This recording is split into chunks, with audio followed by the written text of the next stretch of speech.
And now on Who's Views, it's time for the latest headlines with JT and the Whotastic panel.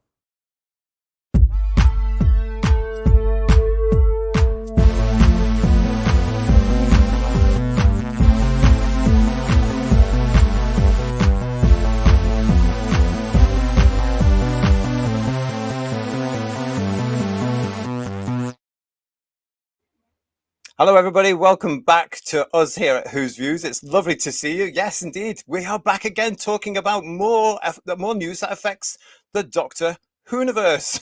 Yes, indeed. Lovely to see you. Thank you for joining us. Have you heard? Well, since 2018, a lot of Doctor Who fans have had predictable names being called at them. We've discussed it before on the show, haven't we? There's OTS, IS, phobes. We are absolutely everything. We're going to be looking at that very, very soon. And yes, of course, we are going to be looking at those pesky ratings. And it's because you've asked for it. We've had some emails there. Joining me tonight is Third Doctor Ian. Interesting what you're saying there about bald white man with hair. We're coming to that shortly, aren't we? Yeah, can you see my shiny scalp there? Oh, it's wonderful. Yeah. It looks wonderful. And not forgetting the spectacles, obviously, which is just another sign of age, which means you have no opinion, clearly. Exactly. All's going to be revealed on that very, very shortly. Paul's working tonight, Ian. He's off earning a living. I'm sure I know where he'd rather be. There, actually. I'm sure he would be rather here. I think he'd rather be there. No, I'm kidding him. So joining us tonight, and this, yeah, whether he likes it or not, we've got Bedouin. Hello there. Hello, everyone. And we're going to be coming to you very shortly as well with all the ratings updates, haven't we? Because we've got those. The reason we're doing that again tonight, basically, everybody, while we await the consolidated for Rogue. While we wait those, we've had some lovely messages, guys, from Who viewers asking us to explain certain things. So very kindly, Bedouin has put some stuff together, and we'll go through all that. And hopefully, that might clear things up. Maybe not, but we'll try. Because it is very, very, very, very, very complicated, isn't it? The whole thing is complicated. Well, listen, we're going to kick off, first of all, with fans, talking about, alleged fans. Oh, no, actually, before we do that, I want to say some thank yous as well. And I want to say thank you to Duck Soup Productions, to Rodney Strickler, Hugh Janus, Atom Mirabilis, Jamie Knight, James Thummuck, Astronomical One, and Mark Milford, Doug Sins, Michael Webster, and Digby Strawbridge. A big, huge thank you for them for supporting us yesterday on our Legend of Ruby Sunday show. Thank you so much again for all of that. And also thank you for the emails you've been sending to us as well. And I want to say a huge welcome. This is where we're getting into the top of the stories. A huge welcome and to Who's Views. And you are very welcome as well to Who's Views. To Layla Ashley, also known as Cade Smash, and Jordan C3792 and Phil Jones 45. I'd like to say a big welcome to them. Now, these gentlemen have been getting in touch with us overnight and during the day today. And this is what I'm talking about. I mean, we've had this, haven't we? These sort of, we all know all these accusations and stuff that have been going on, guys, since that announcement back in 2017 of, yeah. And it's all been there. And it's now boring because it's the same story, isn't it? All the time. You're this, you're this, you're this, you're this. Oh, yawn. But thanks to these fellas that were, are they fellas? Yeah, I think so. So hard. It's so difficult to say these days, isn't it, everyone? It is really difficult. I don't know. Maybe they are looking around and wondering what pronoun they are. I don't know, but I'm going to assume. But anyway, yeah. These guys have got in touch with us today here on our very show pages for various shows on our very own page here at Who's Views for everybody to see, which is always bizarre. And anyway, that got me to thinking. And you know how I like a new slot. I love a new slot, you viewers. If you're new to us, I love a new slot. And these guys inspired me. So welcome to a new slot here at Headlines.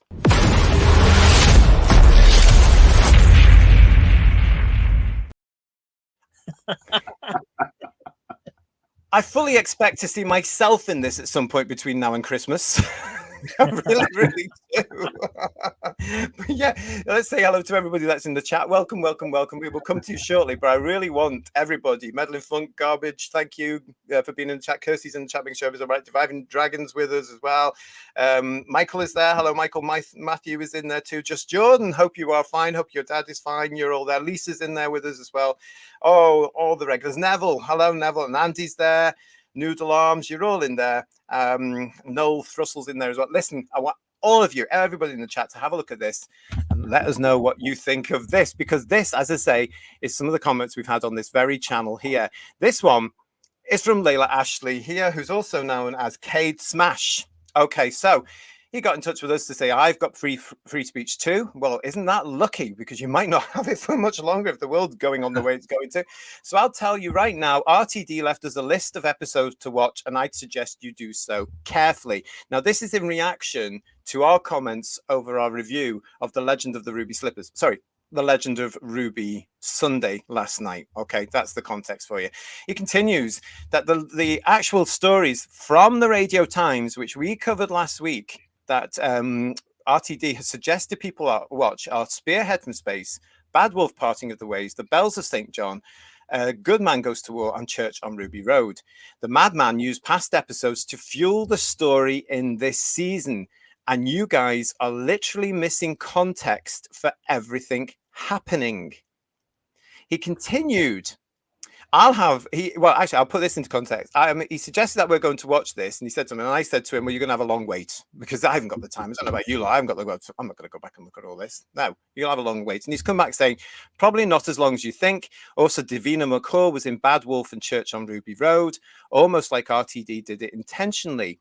And if you cared about Doctor Who at all, you wouldn't be profiting on its downfall, but looking for ways to help keep it going if it's such a prized British institute. I think you mean institution there, but that's fine. It carries on here as well. I don't need to.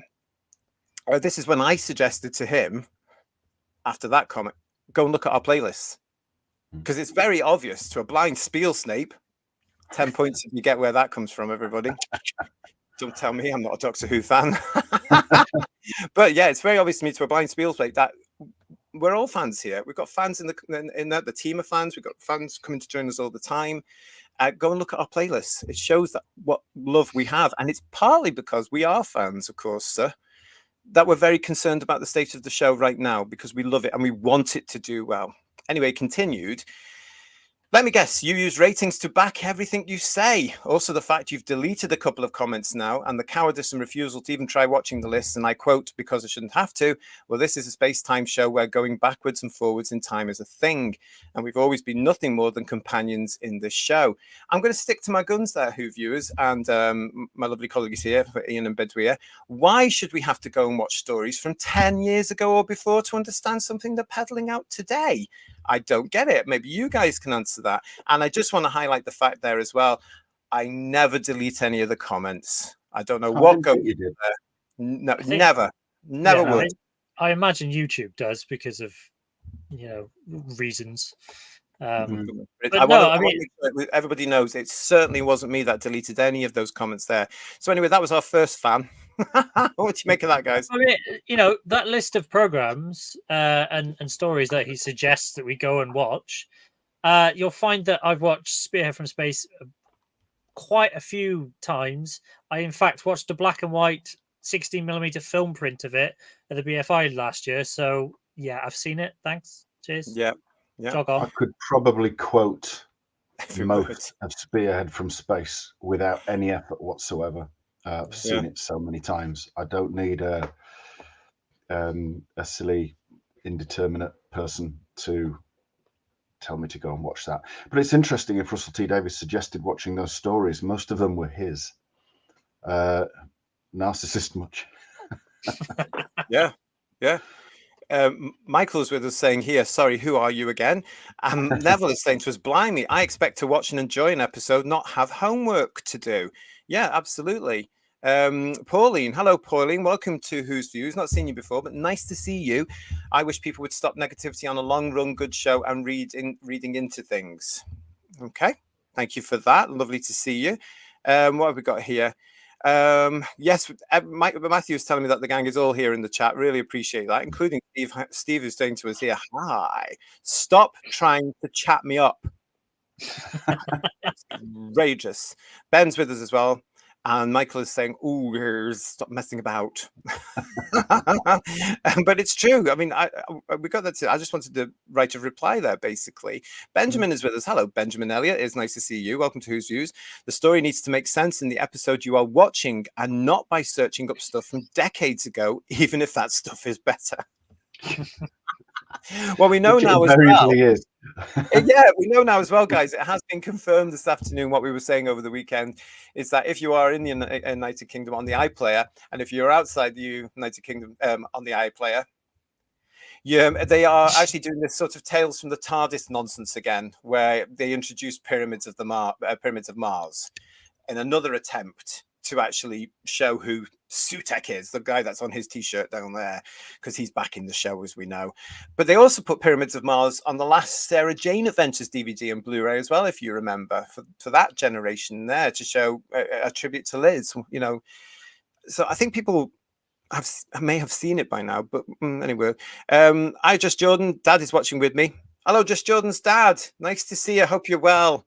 He's interested in the figures. He's still struggling with his voice, but doing good. Oh, I'm pleased about that. We're going to come to Bedweir's figures in a minute. Does he mean our fine figures of men, bald, bespectacled men, all of us clearly, or does he mean the numbers? I think he probably needs the numbers. Okay. All right. As handsome as you are, both are there. Divining Dragon is saying to us, worth a try, mate. Well. Just make a note of that. Delusional. Divining Dragon is here saying Layla Ashley doesn't understand. This is for new viewers. Yes, homework. New viewers won't know or care. That person doesn't get it. We are going to be coming again to the fact that what new viewers? There aren't any. There are no new viewers coming. Superlev, it is nice to see you. Thank you for joining us. With the way to keep it going is to write decent stories. George is with us. Hello, George. What did the panel give the episodes out of 10? It came to out of 50 last night for Legend of Ruby's Sunday, 25, which is still less than what 73 Yards got. So it was out of 50 from the 5 of us. So it got 25. Hello and welcome to Who's Views, Co-Clud, with a lovely little graphic there. Love a Monsters Ed 18 years ago today, and it doesn't seem that bad now.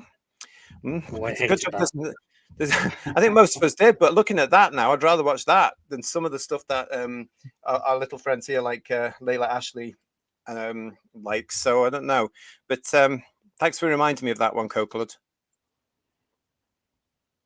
Move on. Andy's with us saying, "Who is this person?" We don't know. I don't know. Are you in the chat? Are you guys that I'm talking about now? Are you in the chat? If you are, come and say hello, because you are very welcome here, even though I don't agree with you. That's as simple as that. Doctor Who 1963 is saying, watching Spearhead does not make the new season better. I wish it did. And John is confirming, JT would not delete comments. I'm very sure you are absolutely 100%. There's no way I would do that. Why would I want to delete comments when other people can see how silly people are being? Yeah. That's my philosophy. Divining Dragon says, don't hold back, JT. Well, it's just opinion, isn't it? So, you know.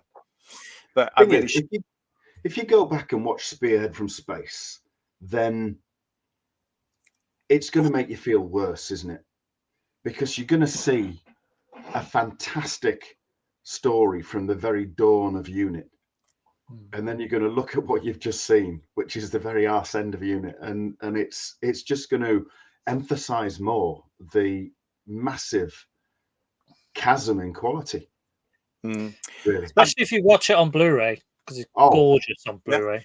Yeah. Listen, I'm delighted to say, fellas, that Kate's with us. Hello to you. It is nice to see you. Thank you for watching us. I'm watching Doctor Who. Anyway, have fun with your ratings. They're not our ratings, though, Kate, are they? They are not our ratings. They are the official, factual ratings from the BARB, the British Audience Research Bureau. We do not make them up. But that's the point there. And Stuart, hello, Stuart Barham's with us. Evening all, nice to see you. And Chris is with us, Christopher Benassi, another fan who can't stomach the fact that others have different opinions. Purchase a helmet, lad. This life is going to be a tough one for you. But this is the thing, isn't it, Christopher? We've had this for so many times. And I'm up to here with being told I'm an ist, a phobe, an ot, just because I don't like a particular version of a television show. It's a TV show, and one day it will end. And we've got, when that happens, just a certain thing for you. We'll come to that very shortly. Thank you all for joining us here. That wasn't the only one. That wasn't the only one. Thank you very much, Paul. Paul Ashworth is with us. He's just given us £4, and he's saying to us here, bye bye RTD, you have collapsed this show. Paul, after we finish our reviews of this series with Empire of Death, you're going to love what we're going to be doing after it. So stay with us, because we're going to be doing a massive big show about that one. But thank you, Paul, for that. Really appreciate it. Andy Owen is also joining us here. It must mean Rose is an auton then, or maybe it's just the acting. Oh dear. Oh, he was scathing, Andy. What a bitch. I mean, that's well, there is an awful lot of makeup on it, so it would probably melt if it went near a heat lamp. I'm just off on the tangent in a minute, but I've seen this. So we have to ask it. A question for Bedouia from Hartnell's Ghost. What is the McCoy stuff right to your stuff to your right above the collection? Oh, set? here.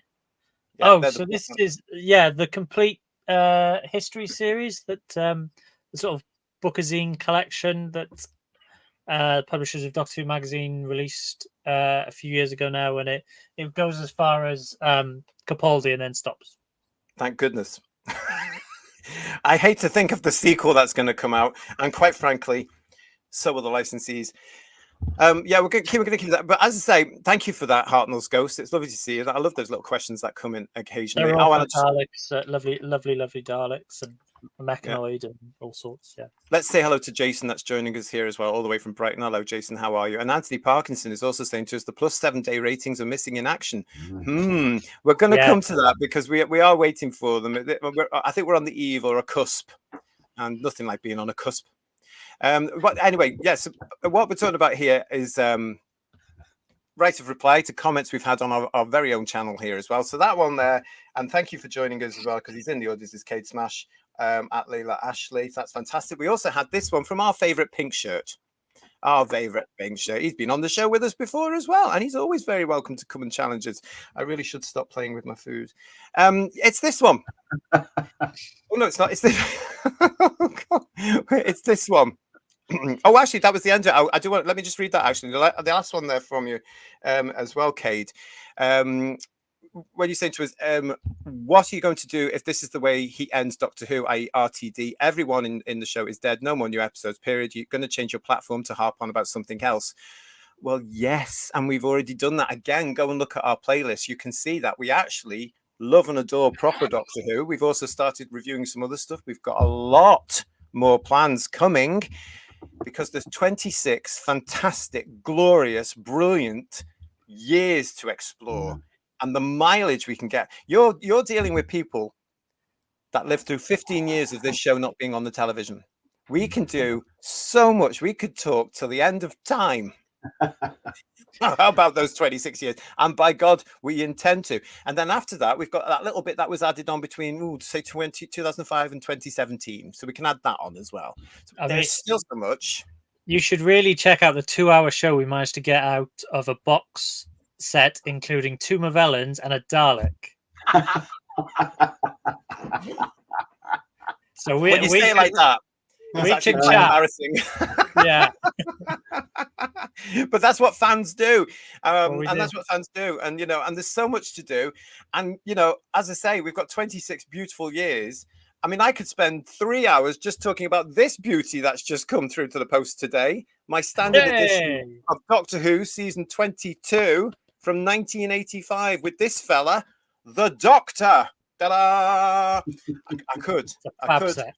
Yes, I can't wait to get into that one. But that's what we can do. And also, to prove the point, join us on Wednesday, this Wednesday at 8 o'clock for our summer special, where we are going to have a special guest joining us, Dalek Decimus himself. And we're going to be talking about Dalek Invasion UK. Oh, yes, because the Daleks are everywhere and have been for quite a few years now, thanks to these people. So we're going to be learning a little bit more about these guys that are going out as Daleks and scaring their kids. Can't wait. So let's get on to this final one that we had here as well from our favorite pink shirt. I don't think he's with us tonight, but if you are, say hello to us, so I know you're there. And this is Phil Jones, 45, who commented on our page as well. And as I say, always nice to get these sorts of things. So thank you very much. We've got this. Let's slag off Russell T Davies for 2 hours. Bald, spectacled, sad old men with nothing better to do than slag off talented people. The latest series has been great, not exceptional, but good. And the latest episode being great fun.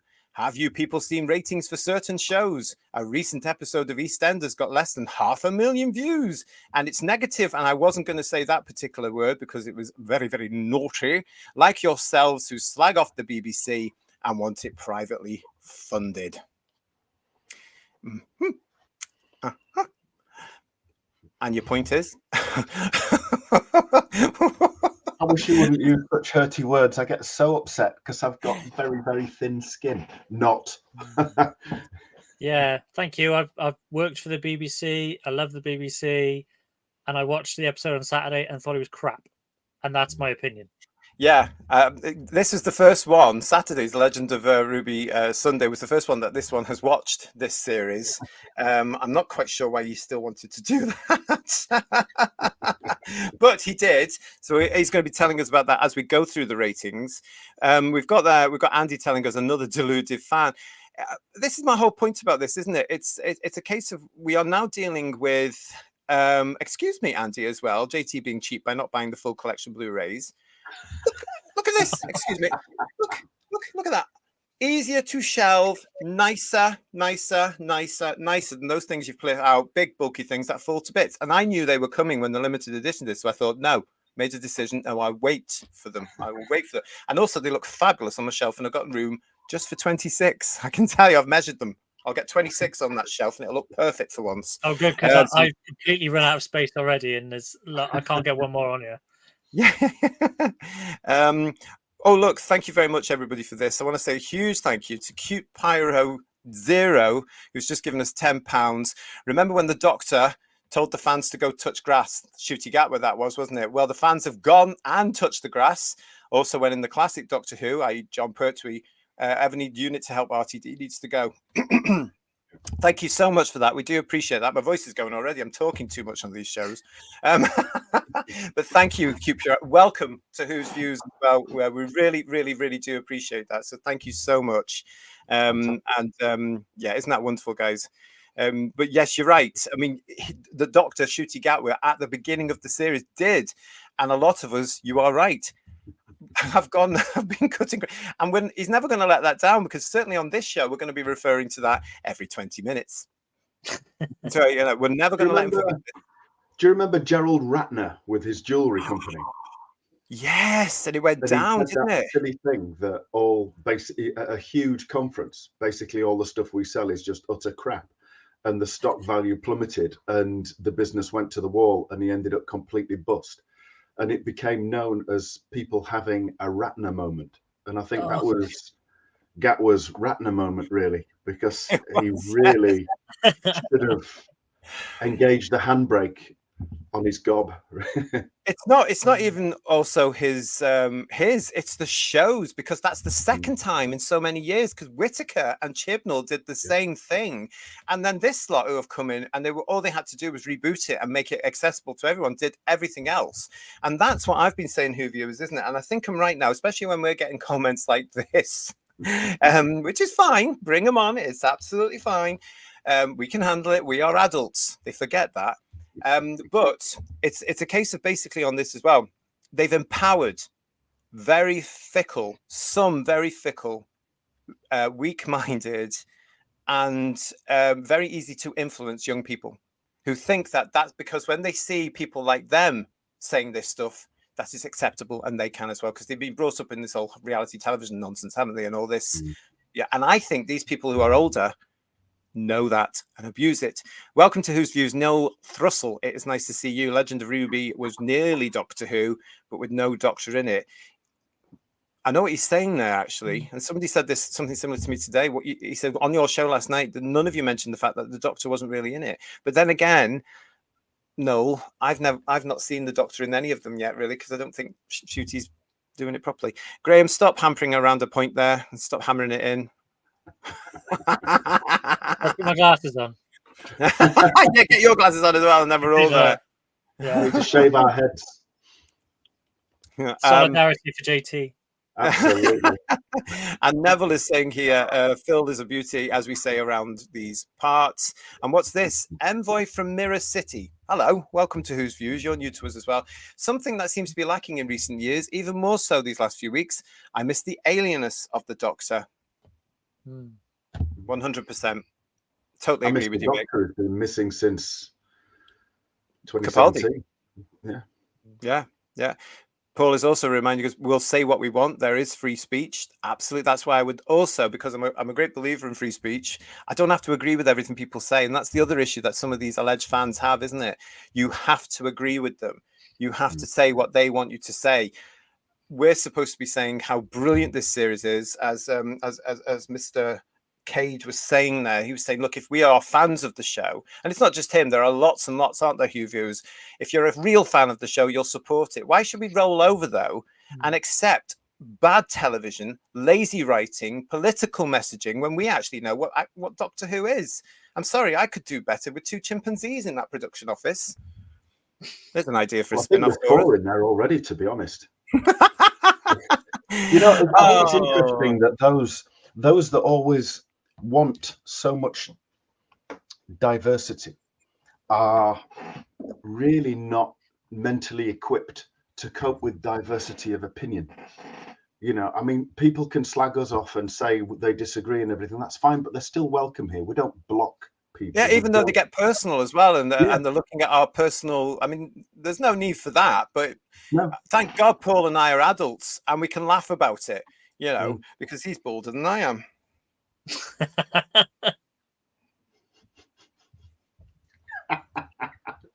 All I'm saying. but yeah, you're right, Ian. You're right. Yeah. Matthew is saying to us here, "You're right, Lara. No, Phil, we want to make it good shows like Merlin, Ripper Street. Oh, I used to love that one. The Musketeers, that was all right till Capaldi left. Spooks, all right for a little while, and then it went on forever, didn't it? Phil, you cheese and chutney salmon with cheese. And YW2324 is back with us. Commons, is this being serious? How is this good Doctor Who? How is this like his last era? It's our opinion. We can say what we want to. What on earth, exactly? And hello and welcome to Marjorie, one of my favorite ladies' names. Oh, bless, I love that. Now, is that Diodon? It's nice to see you. I watched the Sylvester McCoy era when I was 13 years old and I enjoyed it very much. Ace was awesome. Sarah Jane was the #1 best companion of the classic Doctor Who, including the Tom Baker years. I was just saying the other night, Marjorie, if you haven't seen one of our shows recently, the Sylvester McCoy era seems to be having some sort of renaissance now, with a lot more people coming to it, and even people like me reevaluating it. And I was there originally at 17, 18, 19, and I didn't really like 24. But I'm sort of warming to it now. It's an age thing, obviously. But thank you, Marjorie. It's nice to see you. Isn't that lovely? Yes. Yeah, absolutely. Nice to. What's wrong with the standard editions, Doug? What are you trying to say, mate? You're all getting at me, guys. You're not going to live that down. I don't care. They're gorgeous. Look at them. Look at these things. Look, they've got lovely, lovely. I feel like one of those kids now saying, "Oh, I've just had this and I'm going to unbox it now. I'm going to do a whole video about unboxing." Who cares? Right, we're going to Phil seems to be an ageist. He keeps banging on about it. Well, I don't know if he's ageist or just silly, but I don't know. But anyway, I just thought it was interesting. We wanted a right of reply, and I certainly wanted a right of reply there, and to actually just put things right there and make sure, because, you know, the comments are there. Kev is saying to us, isn't it strange how opinions begin by slagging off people's appearance? Sorry, mate, but that's how children behave. Adults give opinions and back up with facts. But we are dealing with people that call themselves adults, Kev, but have grown up with a society around them that has either pandered to them or wrapped them in cotton wool or hasn't given them the ability to actually respect, as Ian was saying there, what democracy is and the right of different opinions. And not many of them, a lot of them, we're actually seeing this, aren't we, all around the world, and especially in our country. A lot of them are struggling with this right now, you know? Yeah, and, you know, your review last night, people that enjoyed it were sharing comments about the stuff that they liked, and that's great. you know, I we're thought last also- night's review was very balanced, actually, Yeah. Bedweer, as well, because we didn't love it. None of us loved it, but it got a healthy score of 25 out of 50 from the 5 of us that were on the show. And I think that's good for this season, to be honest. I mean, it wasn't. Mhm. It was definitely the better one of even though our scores don't reflect that. It was a better episode. And as I said last night as well, if you didn't see our review last night, what if Russell had started with that episode and then carried on in that vein? He always writes for the last 2 episodes, doesn't he? Because he seems to think millions of people are coming in to look at the 2 episodes. It's absolute nonsense because nobody is. We're coming to that. Stay with us. We are coming to the ratings chat. What else we got here? Hello to Tardy Spider is joining us. Nice to see you. And James Vermuck is back with us, who I mentioned at the beginning of the show. Any form of negativity or criticism is seen as being offensive and seen as somehow detracting from their enjoyment. Where does that come from? And it's not. I hate it when people's opinion, James, is always deemed negative. No, it's not. It's an opinion. There's no positive. There's no negative. I thought we got rid of all that in the 90s. There's just an opinion.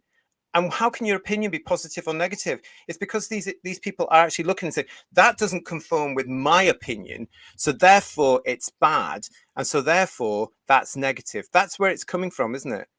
And Doctor Who fandom is all about us discussing and sharing opinions. Like, Yes. you know, some of us love Time Lash, some of us hate it.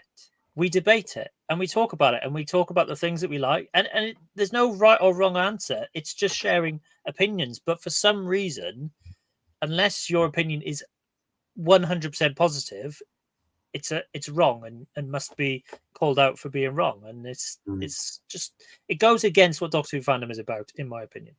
I'm inclined to agree with that, but as I say, we are dealing, as these guys are continually showing us, not just here on our channel with those comments, but also on the social media, as some of you are actually saying in the chat as well.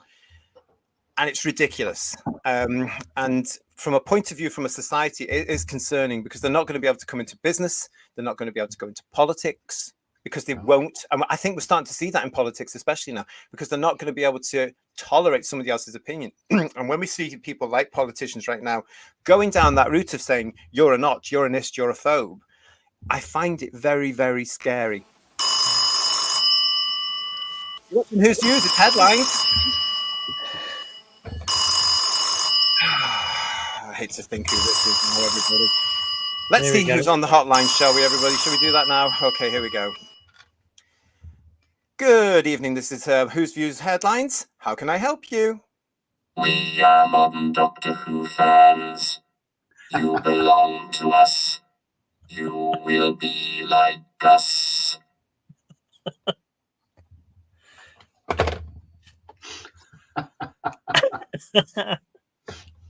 How did they get the number? The modern fans have found Who's Views. I think we are in trouble now, guys. I really do. What's it going to be about? Oh, my goodness, everybody. Who viewers, get ready for that because they're here. But what they need to do is take some of Ncuti Gatwa's advice themselves. We'll move on. We will move on now, everybody. Bedweer is here for a reason. It's time for this.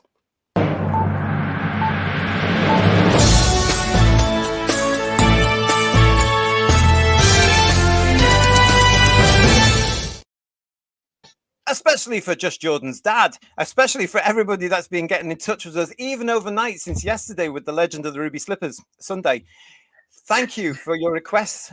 We honestly, Bedweer, we've had a lot of people commenting and messaging us and emailing us to say, listen, don't understand this or don't understand this. So we'll pick up where we left off yesterday in our review, if we want. Now, this is the overnights, isn't it? This is from the Barb data. Let's make this clear again. This is actual data. This is not something that we've just plucked out from a Christmas cracker. This is the British Audience Research Bureau data, isn't it? The BARB data. This is the official British data. And this is a graph that you did for us, Bedweer, wasn't it? Yes. So the number has been reported elsewhere. The graph is one that I put together. Well done. But the whole point is that 2.02 million viewers is the lowest audience for a premiere broadcast of a Doctor Who episode on BBC One. that's just counting. I'm not giving spin or interpretation. That is just counting numbers and putting them in order of, in this case, lowest to highest. And The Legend of Ruby Sunday is the lowest Doctor Who has ever got on BBC One for a premiere broadcast. And that's official, isn't it? Let's just say that again. That is official.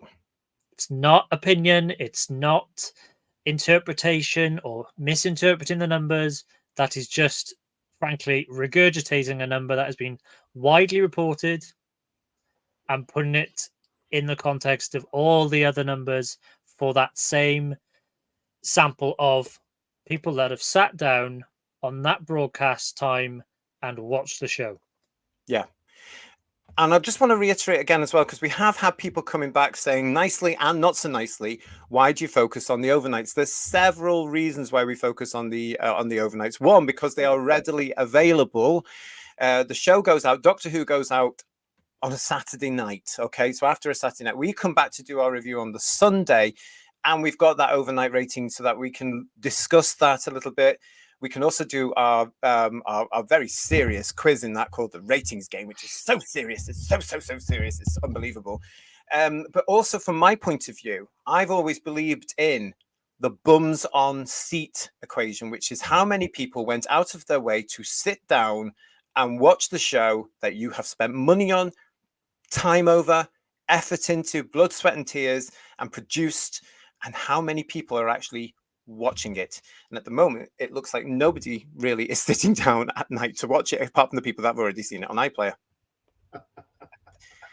It's fantastic, isn't it, that 7 of the bottom 8 of all time are from this entire series that's on now. That is just, if anything says complete and utter failure, it's that. Though that chart says it all. It You does. can't deny It really it. does. It's fact. Well, let's just say hello to Daryl, one of our favourite artists. Hello, Daryl. It's nice to see you. Thank you very much for joining us. Dalek, I love you. What are you saying? Some of your comments are being blocked too. It'll be YouTube. I don't know what it is about that. It will not be us. I can guarantee you it's not me. One thing is I don't have the time to keep going through all the comments, to be quite honest. I'll get there eventually. But it's definitely not mistake. I do know now, obviously we're at this point now where Whose Views has grown slightly. I'm getting emails from the platform saying certain words are not allowed and stuff like that. I don't know. You guys in the chat know more about this than I do, to be quite honest. Thank you for that. Duxup Productions is with us.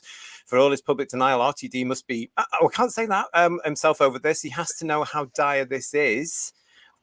I was saying to Bedweer just today, as Bedweer was putting the show together, I was saying, I'd love to be in these production meetings, that are the boardroom meetings now. Yeah. Of the BBC, Bad Wolf, BBC Studios, all 3 of them together. Oh, I'd love to be in there going, oh, do you know nobody's watching your show? Anyway, thank you very much. Paul is also saying to us here as well, where are the audience appreciation indexes? I don't know, but I do have Miss Marple out looking. It might even take Poirot and Sherlock Holmes to join her at this stage. Thank you, Anthony. Nice to see you on that one. And Marjorie is saying to us, the numbers have been getting lower since the series started. How come Disney hasn't shown their ratings? That's a good question as well, isn't it, Bedweer? So, yeah, I mean, the streaming services, particularly in America, as far as I'm aware, simply do not have a system in place to track viewership. Which is totally bizarre. They don't have a neutral body that looks at this sort of stuff. Exactly. So we are relatively blessed that we have the BARB. That does relatively blessed. They could have, yeah. We're still waiting on those +7 figures for Rogue. If you're watching BARB, please drop them soon. But that is an independent body that looks at all this data and publishes it, and there are websites that are related to the BARB that again pass on this data and make it available for people who are interested to see these sorts of things. So when you see someone, be it Lisa Mazimba, for instance, tweeting about the football last night got 10 million viewers overnight watching England v Serbia, that comes from this source. It's not, there are people in place looking at this stuff. I don't think that's necessarily the case in the US for Disney Plus. Nielsen, that used to be the system for recording viewership. Again, don't really have a similar thing in place for streaming services. No, and we also have to make clear again as well that it's important in the United Kingdom. It's traditional and it might be out of date, but the British Broadcasting Corporation is paid for by the TV license fee payer, the British public, the taxpayer. So all these shows that are shown there, as well as their radio shows, which are also rated. We get ratings for radio shows, both BBC and independent here in the UK, and they come out, I think, every quarter or something like that. I can't remember off the top of my head now. I think it's 3 months. Yeah, and they are celebrated and not celebrated just as much, but that's just as important. And it all stems from the fact that these people, to an extent, especially the BBCs to this day, are accountable to the British public. They have to know what they're watching and what they're not watching, where money is being invested correctly and where it's not being invested correctly.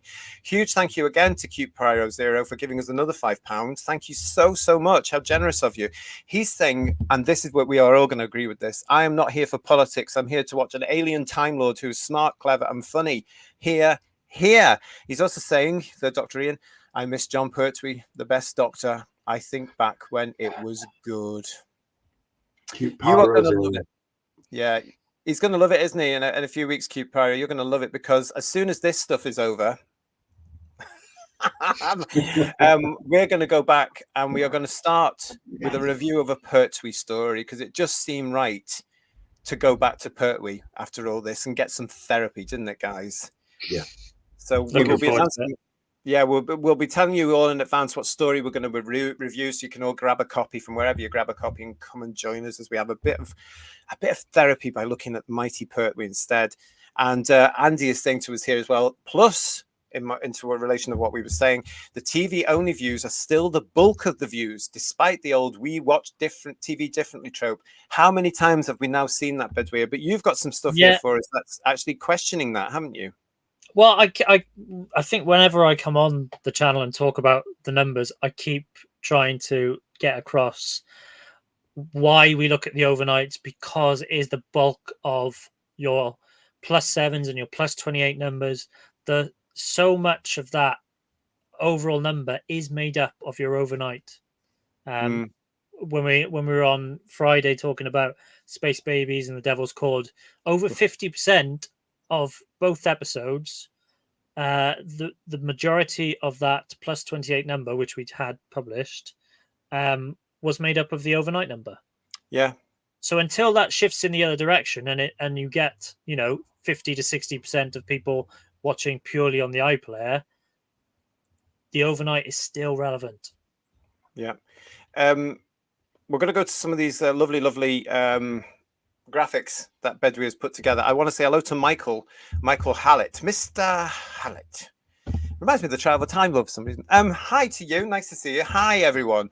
How bad is season 2 going to be if RTD banked on season 1 working with all the messaging?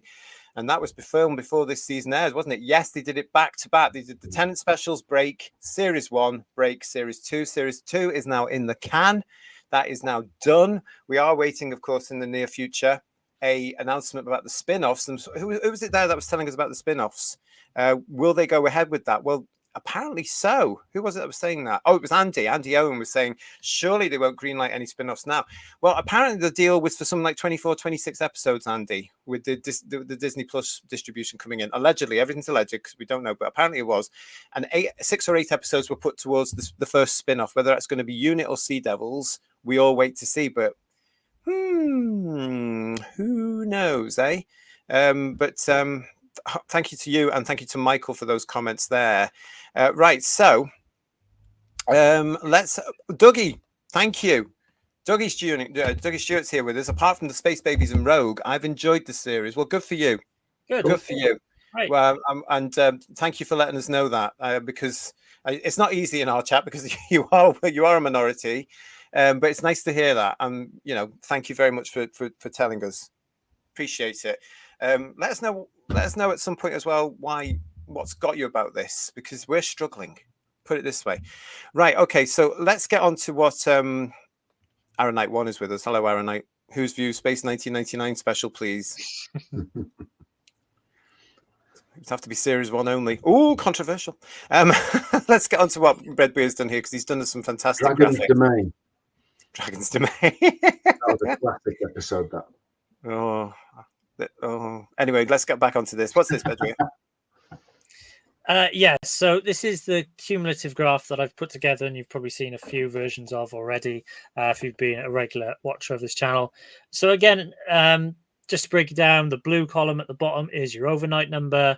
Your green column is the difference or the additional viewers from pre-transmission and post-transmission via catch-up services, recording on a digital box, etc., and watching within 7 days. And then the purples that we have for Space Babies and the Devil's Cord are the additional numbers on top of that +7 to give us our +28. So everyone who's watched Doctor Who since it first became available on the iPlayer at midnight over a 28-day period. So we had the addition of the overnight for The Legend of Ruby Sunday, which you can see is 2.02 and is the lowest of the season so far. Yeah. AXM and everybody in the chat saying, "Ooh, love me a graph," just as well. And also we've got we've got Garbage saying to us, "I want pies," as in charts. Oh, well, that's also just as well. This one is new to us, Bedouin. What's this one about? Okay, so this is again tracking the overnight rating. So it's just another way of sort of presenting those overnight numbers. So you can see that we started reasonably well at Space Babies, but then it trickled down before 73 yards saw a nice spike.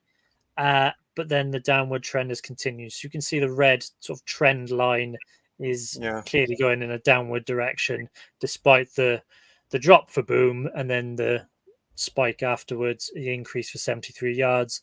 The trajectory has been fairly consistent in a downward direction.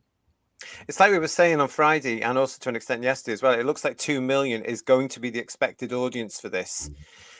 And in the big picture, that's not good, is it? It's just, I mean, we are getting an awful lot, as people are saying in the chat, we are getting an awful lot. Oh, the way television has changed. I think that's one of the biggest pieces of showbiz propaganda and nonsense ever. And there's been a lot, and there is a lot. But I think that's a really bad excuse, because they started that. Don't forget, these people would have started that saying, "Oh, people watch television differently." But even if they do, they're still not coming to our beloved show. No, they're not. And someone just asked in the chat, I've lost it a second. Oh, Steve Hindley, about the so if the bar chart, the blue and the green. So the blue does the blue block at the bottom of the bar chart. That is purely those watching on BBC One via television, etc. The green is those watching pre-transmission, so on the iPlayer, and post-transmission, again via the iPlayer. And then the purple as well includes those that watch via the iPlayer, but also have used a digital set-top box to record and watch at some point, either over 7 days or 28 days. So the blue block is purely live broadcasting on, BBC One via Freeview or satellite, or however people access BBC One. Sometimes that is through the iPlayer. But then the other sections count iPlayer numbers that are outside of that official transmission at 6:45, 6:50, whatever time it is. Yeah, and thanks for that question, Steve, because that is one of the questions that people have got in touch with us about, to say, right, how does it actually work? What does that mean? Nicholas Lee. And again, you can see from those numbers, they are less than what the overnight is.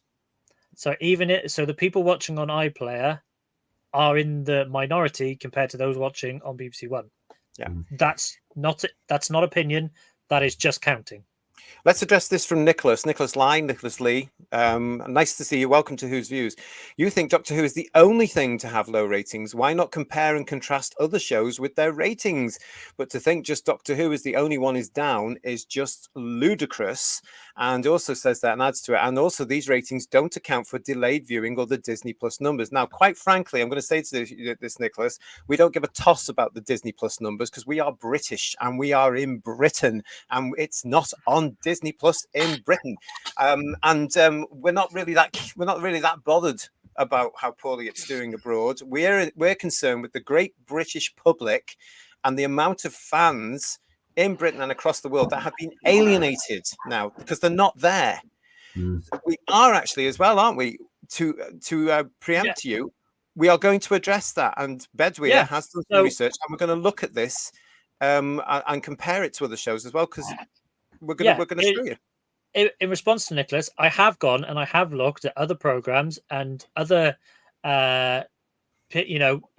shows this year, the same time last year, and we will make those comparisons.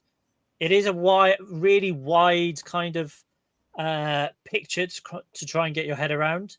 So it is very easy to focus on the raw numbers, and all I've done is try and present those in a neutral way.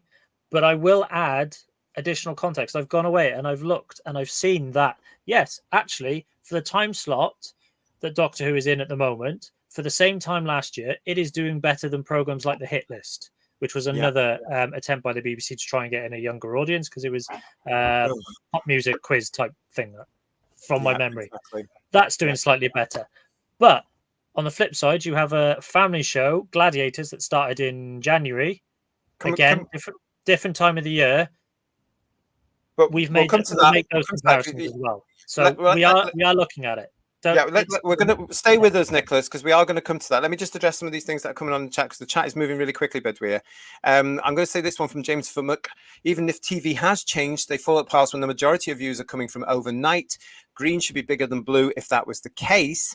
And Divining Dragon is saying to Nicholas, this isn't alone. Everything is suffering to a degree. Look at the cinema. The issue is how badly politically and cultural changed IPs seem to suffer greatly. I totally agree with that. Aaronite One makes a very valid point here. If this season was on ITV, how appealing would these ratings be to advertisers? Well, it wouldn't be at all, and it would get really bad advertising, if any of it there at all. And that's why ITV are a little bit more strict, in a sense, to this day, I think, in that if it doesn't get the ratings, it's off. I mean, we've had comedies that have been invested in with so many episodes and certain dramas, and after episode 2, it's suddenly gone, whether it's good or not, because the figures aren't there. This is what the BBC needs to look forward to, guys, as well, because if it does take up a different model and you do take advertising, what chance has Doctor Who got in that mix? Kev is saying to us here as well, the reason for the poor TV figures is because the standard has dropped over the past 10 years. The minute they show something of interest, the figures leap to around 8 to 10 million. We're going to be coming to that, because as Bedouin has done that for us. And again, Cute Pyro Zero, thank you so much. Another £10 from you. Wow. You are so generous. Thank you very, very much. Trying to say it's how people are watching is an excuse for the show having bad reviews or views. It's complete bull. If the show was good, people would say so, and that would make more watch the show. Yeah, I totally agree with that. I think you guys do, don't we? Sorry, another point that Nicholas made was that trying to suggest those figures do not include delay viewing. They do. That's why you have the +7 and the +28. So those that watch on iPlayer that use Sky Plus and record and watch within 7 or 28 days, it includes all of that. We're not discounting those. The only thing we have to discount is Disney Plus numbers. 1, because we don't know them, because Disney don't release them. 2, because it's not the UK. We're only talking about the UK. And 3, it's really difficult to work anything out when it comes to Disney, and Disney's not available here. Doctor Who's not on there. We're talking BBC. We have to remind people of that. In the UK, Doctor Who is still on BBC One and BBC iPlayer. It's still there. It is still, no matter what anyone might say, it is still a BBC product. They have not sold the rights to Disney. It is not Disney Who, even though we joke about it fully, it still belongs to the BBC. Andrew was saying to us through what you were showing us there as well, even Jodie has only one entry in the bottom 10. This is the irony of this thing. The Chris Chibnall and Jodie Whittaker era performed slightly better than the RTD era too. Very, very odd. BBC, says Alpha Storm, are also suffering from millions of people boycotting all live broadcast TV and iPlayer over the TV license. Again, you are absolutely right. And we have to put that through. That's a problem. These figures are made up of lots of things. The fact is that over, and I think it's nearer to 3 million now, allegedly, I'll get the figures at some point, households in the UK have now cancelled their BBC TV license fee. I've said it before, I will say it again. If you are outside of the UK, you cannot possibly understand our very old-fashioned and ridiculous system here. But when you buy a television in this country, in the United Kingdom, you have to buy a BBC TV license. Otherwise, you cannot watch the thing. You have to have one. Things are getting slightly easier now, thankfully. The TV license is on its deathbed, in my opinion, but you are now getting +1 stations. You are now getting things like Netflix and Amazon Prime and all the other things that are available for you, all the streaming stuff. You don't necessarily need a license for all of those because the license means you can't watch live television. So people are getting around things. But yes, you're right, Alpha Storm, and thank you for pointing that out. It is something that we really need to remember. Going to leave you all in the chat for a second and go back to Bedouin because we now have this. Where am I up to? Have I shown this one? I can't remember. No, we haven't done that one. No. Right, let's No. go for this one. Again, through this process of looking at the numbers, I found myself being more of a fan of the Jodie Whittaker era because Fair enough. purely because Series 11 and Series 12 were improvements on what numbers we were getting prior to that. Now, for context, so the line graph on the right-hand side is the average, what we call overnight, but the transmission figures for every season of Doctor Who from 1 through to 41. It's 41, not 40, because 7A and B are two separate readings, but forget that bit. So you can see how we had, the figures tailing off a little bit towards, season 25 and then 26 when it's opposite Coronation Street. It peaks back up again for Christopher Eccleston, David Tennant's first 3 seasons, but then drops again a little bit for Matt Smith and Capaldi before a nice big spike for Jodie Whittaker's first era. You can see those numbers on the left-hand side. So Series 1 of Eccleston at 7.3 through to where we're at now, which is Series 14 with Ncuti Gatwa, is at a very low 2.27% million people. So that's purely the people watching live on BBC One. It's a low number. It just fact. It's a low number.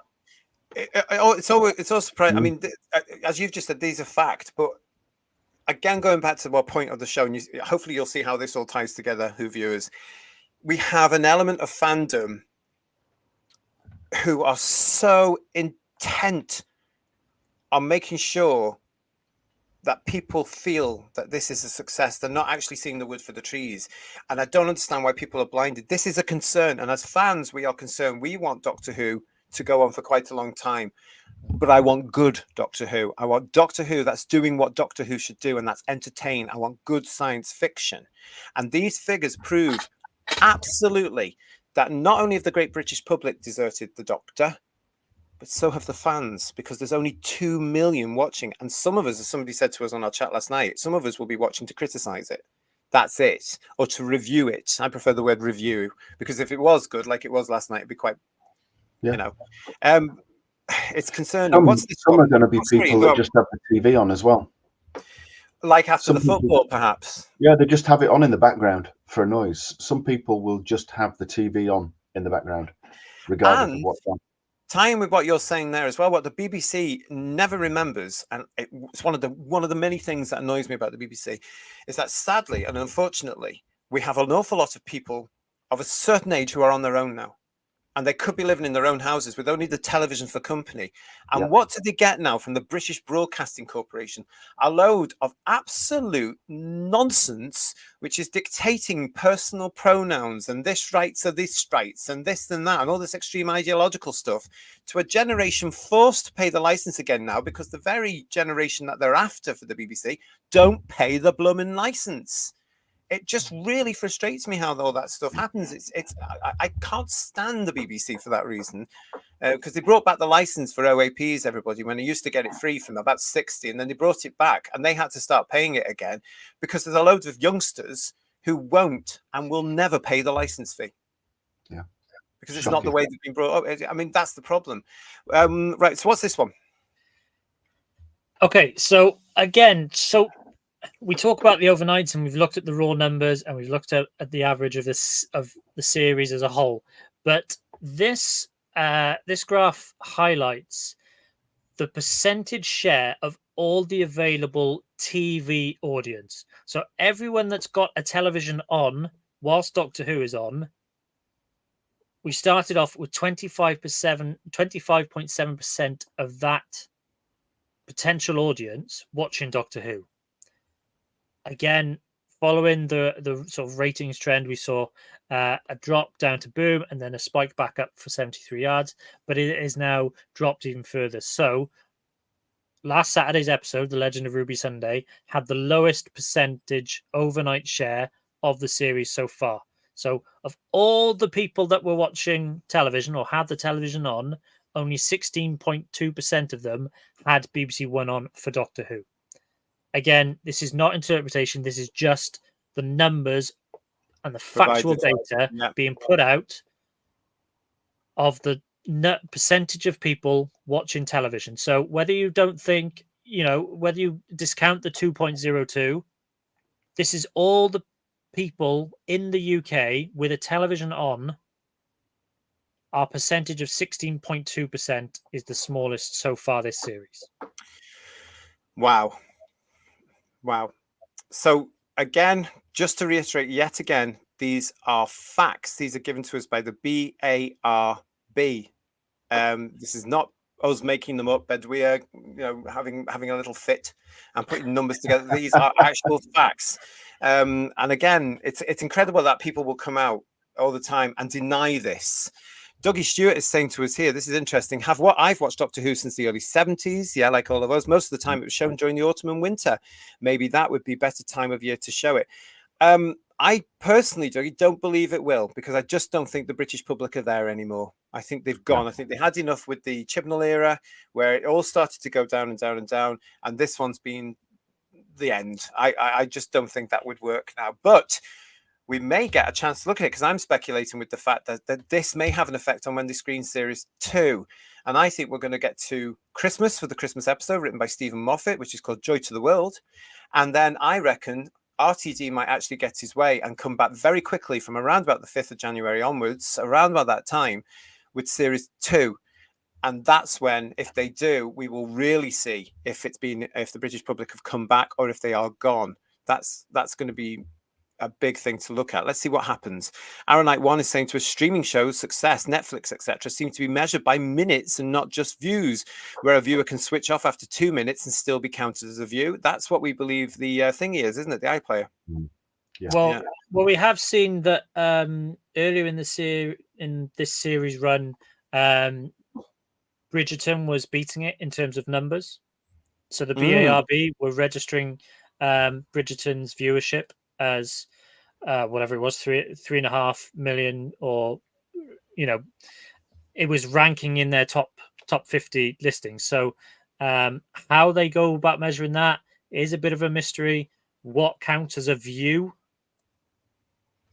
We believe it's under 2 minutes on the iPlayer, isn't it? We don't know, but I have asked various people. As soon as if we get anything back, we will talk about it, won't we, guys? Because it's all speculation on our part. Kev is saying to us here, so over 1.5 million true fans have turned off from a terrible era with Jodie. We have lost an awful lot of fans. They were told to go during that era. They were told to go again. So obviously they're going, and they're just sticking to 63 to 89 or 63 to 2017, whatever it's going to be. Graham says, we don't enjoy not liking the show. No, we don't. Although, Graham, I have to be very, very honest. When you're getting certain people running the show and starring in the show, and they are challenging people's democratic rights to have a different opinion, or they are criticizing them, or they are alleging that they are some sort of phobe or art, I want them to fail, because that's not what we do as Doctor Who fans. That's not what we do in science fiction. If they had just kept their mouths shut and stopped going on with the politics, maybe, just maybe, and given us good stories as well, really good solid stories like last night's, and carried on with it really and built it up rather than possibly agendas and stuff, maybe it would have been better. But no, they had to go and say things and imply things and do things. So part of me is actually thinking, no, I want you to fail. Does that make sense? I don't know if that makes sense. It might be. It's just No, the way it I am. makes- You can't speak to people It like makes that. sense. It makes sense because it shows a massive sense of arrogance from them, doesn't it? The way that they talk to people and the way that they just put people down, people that have followed it for years, and it's inviting failure, and it's inviting people to revel in your failure. If you're going to be that kind of person, if you're going to talk to the fans like they have, then they're asking for it, because they either need it to be a massive success, which it hasn't been, or they need to put their tin helmet on and brace for incoming, because that's exactly what they deserve. And those figures, they can't be denied. I mean, fantastically put together. I'd like you to read them like the monitor from Legopolis next, please, Bedwyr. Computations, if you can. Lots of comments coming in from you all. Thank you so much. Keep them coming. Anthony is saying to us here, it's the Tinkerbell syndrome. Those fans have to keep believing, otherwise they think it will die. Well, I've got news for them. It is dying. I've seen a couple of things today about some of these fans, and I came to that conclusion myself, Anthony. They would never get through the 15 years hiatus like we all did, because they don't have anything else, it doesn't seem. They are going to need counselling hotlines, I think, when it eventually does. Marjorie says Doctor Who died after Capaldi left and it stopped being fun. And Merry Old Soul Gigglesmith is back with us. It's an absolute disgrace and insult to fans that RTD has made the Doctor a coward. It's pure vandalism. Thank you very much. What else we got here? Hello to Lisa, and hello to Terrified Monk, of course, that are all with us. Steve Hindley is saying to us, 73 yards got a boost allegedly from the Cup final. Nicholas is back with us. Thank you, Nicholas. What are you saying to us now? Low ratings can be a result of anything, but the dominant narrative is being woke, and I doubt that. I've said before on the show, Nicholas, and you're obviously new to us, I don't believe in this woke thing now. I think that's too nice a word. What we are now looking at in a lot of show business and a lot of television is extreme left-wing agendas and politics and ideology. And ideology is just that. It's an idea. It doesn't replace truth, and it doesn't replace reality, but they seem to do.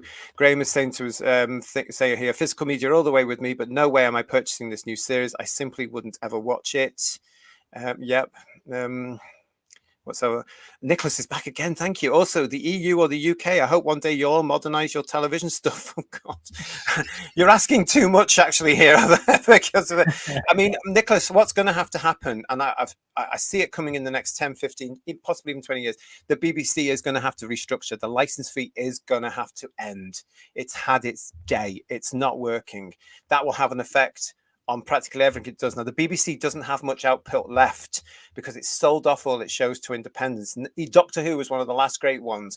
Blue Peter is the other last great children's show that is now out for renewal. It's up for tender, so people can actually buy the rights to produce the thing. As what happened with Doctor Who, it's now produced by BBC Studios and Bad Wolf Productions. We don't talk about Bad Wolf, but they are just as part of this as BBC Studios and Disney. They are there as well. So yes, the BBC, when the BBC falls, that's when the industry will they will be forced to change rather than plonk along. Fellas that cook, nice to see you. Who the hell is watching television anymore? These numbers are just a desperate attempt to make the show look bad. Why don't you look at streaming instead? The problem is, I don't know if you're in the UK, but not everybody can look at streaming. And I personally don't think streaming is the future. I don't care what they say. I think television is still going to play a huge part of our lives in whatever form it is. Why don't we look at streaming instead?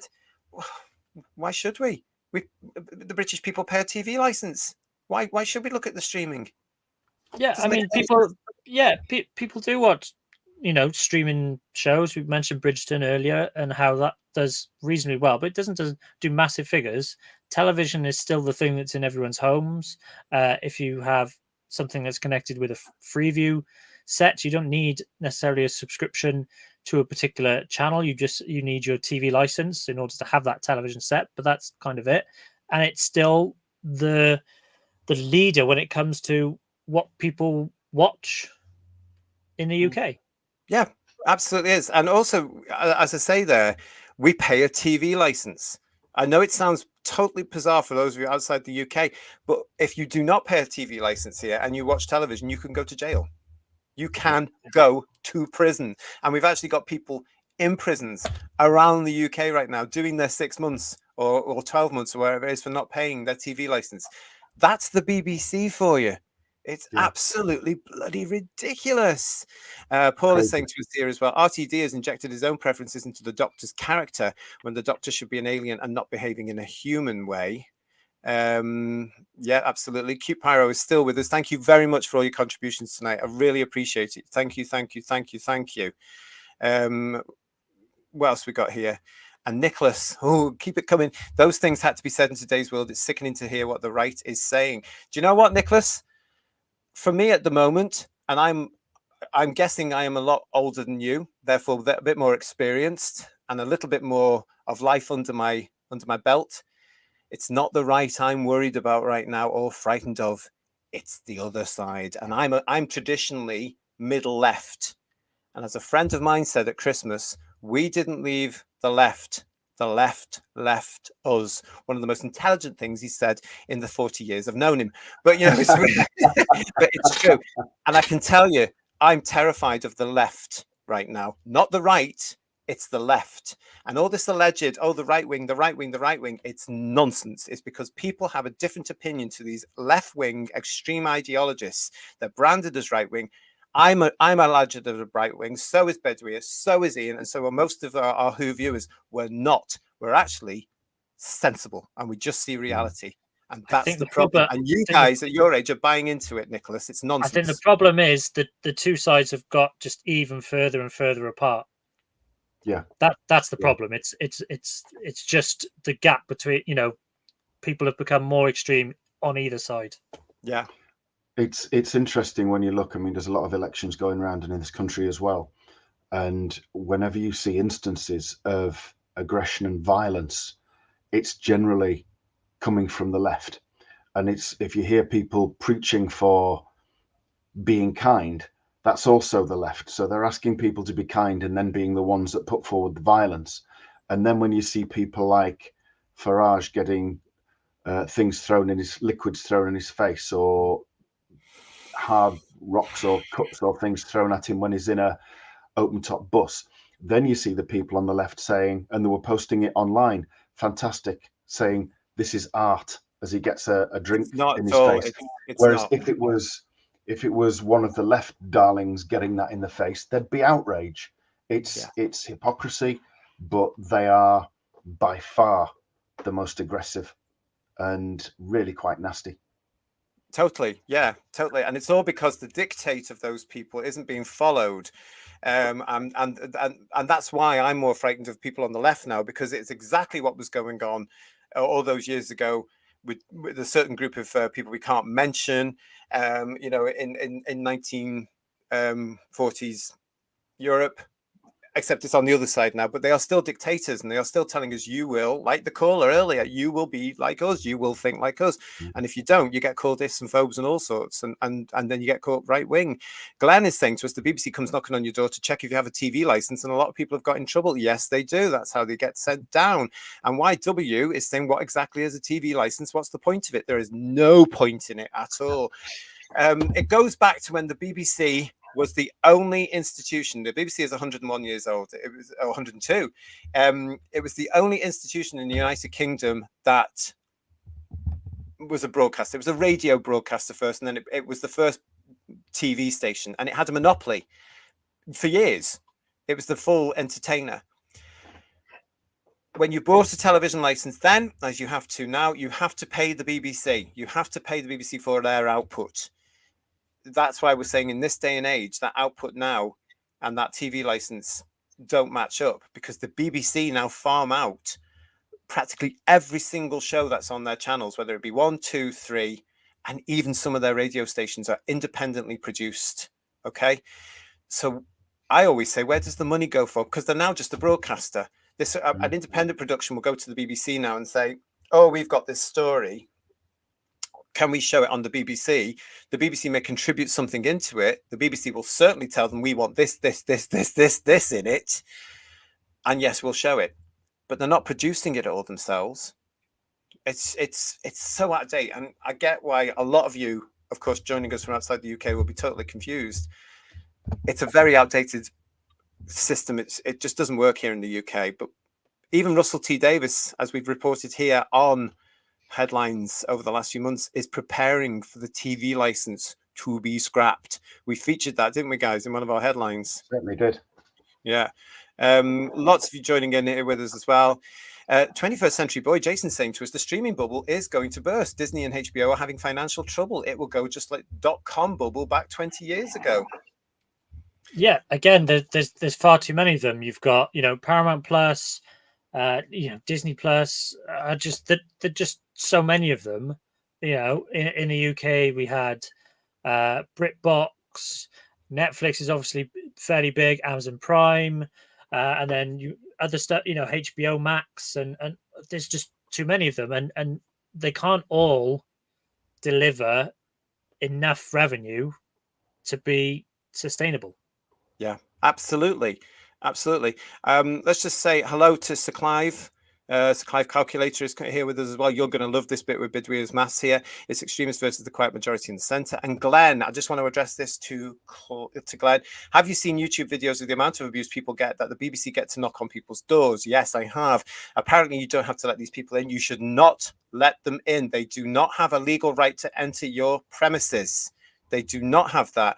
You can answer simple questions, be nice and be polite, but do not let them in. You say, no, I do not watch live television, and you close the door after wishing them a lovely evening or a nice day. You do not let them in. Pass it around, Glenn, because I cannot believe that people let strangers in their houses with a clipboard. It's just, oh no, don't do it. Daryl is saying to us, I remember the good old days pre-2015 when people were generally centre-right and centre-left and pretty civil about it. Long gone. And I sometimes fear, Daryl, that society has now got rid of that. I can't see a return to that ever, because we've got too many of these very vocal, brainwashed and very confused, allegedly, young people who now think this is the norm. Look at this year, as Ian was saying there, look at this year's general, I've never seen anything so messy, tacky, grubby, vile.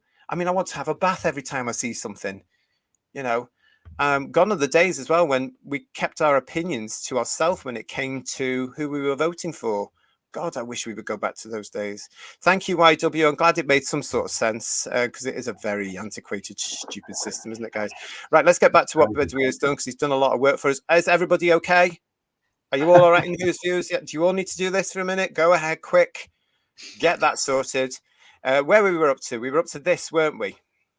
No, yeah, so that's the next one. So, yeah. What is particularly interesting with this series of Doctor Who is obviously the fact that it was dropped on BBC iPlayer in the UK from midnight, and was therefore available for 18 and a half hours before it was shown on BBC One. So it's really interesting to see how many people are accessing the programme before it's broadcast on BBC One, and this is obviously only available via the iPlayer. So yeah. I've managed to track down these numbers and find these numbers. And they are, we're starting with 0.136 million. So 136,000 viewers watching Space Babies on the iPlayer before it's shown on BBC One. Now you can see that and the trend... them right. But you can see how that trend has now started to pick up. So actually more people are watching it in advance of it being shown on BBC One than had been previously at the start of the series. So I think that habit is starting to change. Of now, people are either staying up late on the Friday night, or they're getting up early and watching it when they get up on a Saturday morning, Saturday afternoon, and then freeing up their evening to go and enjoy their Saturday night. So I think it's interesting how we've now grown to Rogue, which is the latest numbers we have data for, at 210,000 people. Is a nice increase, but we're still not talking. We're talking 0.21 million. It's not massive numbers. So again, this whole idea that everyone's just watching on the iPlayer is not borne out by the numbers. It's still the overnight people watching on BBC One when it is broadcast. That is the majority. And there you have it. Again, official confirmed data from the BARB. And all Badweer is doing for us here on Who's Views is putting it out in a little graph for you. They are the official numbers. We're not making this up. So how certain elements can deny this? I think it is generally a fear. I think it's a psychological fear now that the show may end. Bless them. I can't really understand that because it's just television. It'll come back, hopefully bigger and better. We've been through that, haven't we? We've been through that. Yeah, I suppose that's it, Ian. Yeah. And that was during, that was pre-internet, so it was the fanzine era. That'd make a good show. Yeah. And the letter writing campaign to the BBC when they took it off with Colin Baker, all of that kind of thing. You wouldn't see that anymore, obviously. But now we just see wailing. Lots of we went through all of that, and it came back eventually. But this is different, I think. Yeah, well, and I think that graph is particularly interesting because maybe habits are changing and people are starting to, as I say, watch it in advance of it being on BBC One and engaging with the iPlayer to watch these episodes. It's what I did on Saturday morning. I got up and thought, well, rather than go on social media and see people talking about it, I might as well just watch the episode before that. So that's what I did. And then if more and more people are doing that, is that going to grow an audience, or is that going to have an effect on, as we've already reported, slightly lower numbers for overnights? Because people are how many, people only going to watch it once. They're either going to do one or the other. But again, we're dealing with Doctor Who fans here. I've repeatedly said this over the last 30 years, I think. No, I'm kidding. But an awful lot. Doctor Who fans, and we know this because we were guilty of this. Now, go back to when we used to record it on VHS. What did we do when we had an episode on VHS? We watched it over and over and over and over again. It's exactly the same for the iPlayer. Before VHS, we were recording things on C90 audio cassettes. What did we do? We listened to it over and over. And that's why we know the lines from the show, because we were watching it continually. We can go right back to An Unearthly Child and quote something from when some of us would have seen it originally in 1981 on the repeat with the Five Faces of Doctor Who. That's why we can quote this. We all know things, and that's the beauty of being a fan. It's exactly the same now, though, for those that have it on iPlayer. So what do? They go back and they watch it at midnight, and it's only going to be the small amount of diehards, as Barb is proving here, Bedweer, that are watching it at midnight, and then others may go through it on the day. Okay, but those fans again will also watch it when it's shown at 6:30 on a Saturday night on BBC One. The public isn't watching it, and you can't prove to me, anybody, that the public is watching this. You cannot prove it. And when I see people on X and Facebook and social media platforms going on saying, "Oh, I've watched this 20 times. What are you on?" That proves my point. It proves to me you need to get a life or get a job and contribute to society in a better way, please. This is why I've brought in. Where are the parents? Yeah, this is why I brought in the percentage shares. The general audience is watching other stuff. I say again, the football last night, the England game had a peak of about 70% share. If there is something the general public are into, okay, it's not at this point now in the way TV is, it's event television. It's going to do a big number. Doctor Who is not in that category. Not anymore. It's gone. And anymore. this is something we've got to be, yeah, we've got to be focused on this and honest, and we've got to continue looking at this, guys. Whether or not people want us to or not, we've got to be honest. Because they're killing our show. What we've got here, hello to the hand of Lennon. Welcome, welcome, welcome. You're very on topic this evening. Thank you very much for joining us. And also thank you and welcome to Who's Views to Zazum. In Germany, we have something similar to the TV license, and we have the same problems with the content we are getting. Oh, okay. Interesting. That's interesting, isn't it? That's very interesting. I did know that as well, because somebody had said to me that Germany have something similar. Yeah, so that's a shame for you. Who else have we got here though? XSM was saying to us that'll be the die-hard fans on the iPlayer. Totally. What else we got here? You can watch BBC iPlayer without a TV license on your phone as long as you don't plug it in, like charging. It's a loophole. The problem with the iPlayer we've got here is simply because we know from a fact, we've had viewers of this show telling us they can access the iPlayer and they're not in the UK. Blue Worm was one of the first ones to tell us that. I hope you are well, Blue Worm. Don't grass him up. Yeah. But he's over in Europe and he watches the iPlayer. He accesses it. So we've had that conversation before, but the BBC studios, you're missing it. I've said it before. I'm going to say it again. I mean, to break it down a little further for those outside of the UK, when you go on the iPlayer, there's now a stage where you actually have to log in. So as long as you've got an email address, you can do that. And it asks if you have a TV license.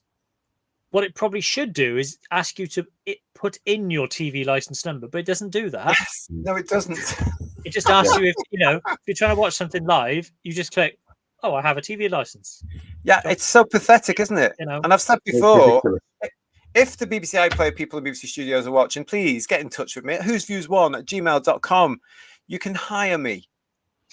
You can hire me by the hour. I have a business plan for you that will work. Bloody hell, get in touch with me and I will sort you out. Doctor Who 1963 is saying, thanks, Bedouin. I wish more fans actually cared about the ratings because the shills who never criticised just ignored the numbers. It is a sort of, it's a denial, isn't it? They are in a denial. And unless the numbers were good, and then the overnight would matter. Perfect point. You are right. And we get that a lot, don't we? We've had this. We are going to get to this as well. We've got lots more to go through with Bedouin's analysis here. But we do have some examples of shows where it's had the usual, oh, it was fabulous, wonderful, marvelous, all the praise for the overnights, and not just the others. Though so we've got that. Merry old soul Gigglesmith never forgets. Some people love trash TV. Oh, I can't. I wish I could forget that, my friends. I really, really can't forget that at all. Lisa's with us, Paul, as well. Thank you so much. Michael, really, did they? My parents chose Betamax. Ouch. Do you know what, though? Betamax was actually the better format. It's just that the VHS better quality, wasn't it? Yeah, it was. Because I remember that with a mate of mine, and his family had the Betamax, God bless them. And I remember seeing one of the films, was it E.T. or something? Something like that. And it looked really good on those old grainy tellies. I'm saying really good for the day. Do you know what I mean? And then you looked at ours, we had the Ferguson Video Star and the various versions of that. But their marketing, as it was back in the 80s, was much better. That's why VHS won. And also Hollywood, of course, decided that was the one they could make money off. So they went for that one, didn't they? Nobody admitted V2000, though, did they? Yeah. Yeah. XXM is saying, I asked work colleagues at work, oh, good, who are in their 20s if they watch Doctor Who now. And it was a no. They watch Love Island and stuff. Oh, God, they're the people who are going to be running the country in 10 years' time. Oh, it's really scary. Noodle Arms is asking, do repeat viewers get counted twice? That means the true views are less, Bedouin. Supposedly not. But as we discussed, I think on Friday, when Russell T. Davis was quoting a number of 5.6 as the plus 28, we think that number was come about by the repeat screening on BBC Three on a Sunday and the late night repeat screening with British Sign Language for those that need it on BBC Two later in the week as well. So I think that number was accumulative. The BARB number should not include those. I think I explained on Friday, there was a point where BBC One and there was a separate BBC HD channel where Doctor Who was on from, what was it, Planet of the Dead onwards within Dead. HD. Yeah. So they would combine those numbers. Now Yes. they do not. It should be only what is on, BBC One and the availability of that program on iPlayer streaming, or if it's recorded from BBC One. Yeah. Good question, As far Noodle as I'm Arms. aware. Thank you for that. Thank you But for it's that. all- However, to add to what Bedouin is saying here as well, remember that over the last few days, we have reported here on Who's Views that RTD has said that Space Babies is now getting there to the 5 million mark. How? How is it getting there? The only way it could get there is from repeat viewing on the iPlayer. You see, this is where it all falls down for me. It just doesn't make any sense at all because they just seem to be accumulating everything. It's not getting there at all. And as I've said before, the goalposts are always changing. Oh, it didn't hit the figure we wanted there. So I'll tell you what, we'll just include all this and we'll say, oh, it's getting there. Oh, it's getting there. Oh, it really is. It's a little bit desperate in my eyes, to be honest. Yeah, you're quite right there. 21st century boy, absolutely. Christopher Benassi is saying here, every successful franchise experiences fatigue. It's important that they go away for a while so that they can return reinvigorated. That's where I think we are with Doctor Who now. And I think actually it should have been done if Capaldi had wanted to leave voluntarily, allegedly, all that sort of stuff. I think it should have been done then, personally, rather than go down this desperation of, oh, they'll love a woman in the role, which didn't work thanks to various issues. David McComb is here. Hello, nice to see you. Welcome to Who's Views. Honestly, I think it's because they release at midnight on iPlayer now. I watch every Friday, Saturday at midnight, and never in live TV on Saturday on BBC One. So is that not the reason why? Well, Bedouin's just gone through that for you. So hopefully, that view would still be counted in your +7s. It wouldn't be counted in the overnights, and maybe that's an impact on the overnights. But we do look at the +7s as well. Annoyingly, we don't have a +7 for Rogue this week, but we will do. We'll come back. We'll come back. Nicholas is saying to us here, just because the ratings are low, each show has a certain standard on the ratings to determine which to be renewed or to be cancelled. The fact is, though, Nicholas, as well, that because these shows cost money, the bums on seats syndrome is very, very important. If nobody is watching the product, it will end. Yeah. And this is a danger. What Bedouin is highlighting here is this is a danger for the show. And I think a certain element of fandom must brace themselves for this show not being around in 3 or 4 years' time. Because if it continues on this, if it continues to go down, they will pull the plug. And the other thing that works in Doctor Who's favour usually is the amount of sales on its merchandise. That merchandise is not shifting and hasn't been for some time now. It's not the target audience. The target audience admits openly that they don't buy merchandise. Yes. Absolutely. But I'm sure in a year or so when it is pulled, I'm sure the target audience will campaign solidly for 15, 16 years to get it brought back. Oh, I'm sure they will. I don't believe that for a second, by the way. I'm sure they will. No, neither do I. I'm sure they will. But that's what we did. That's what we all did.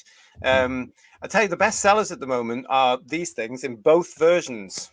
You get the limited edition and then you get the standard edition. Best sellers. Yeah. Classic British television, best sellers in the UK, good sellers in the rest of the world when the rest of the world can get them.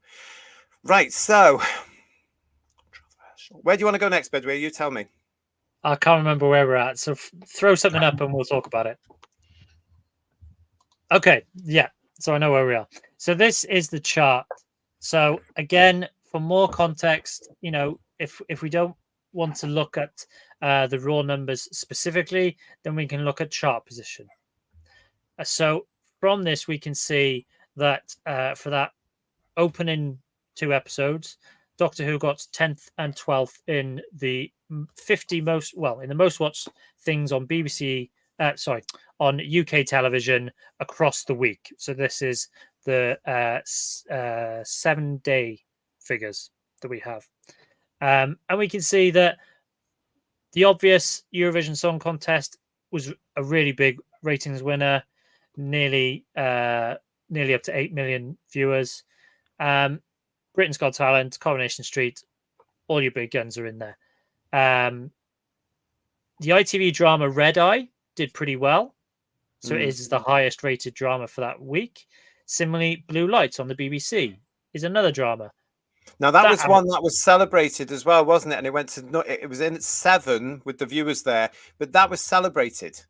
Yeah, so that's a strong drama performance for a BBC show. So Doctor Who's not the best BBC drama across the week.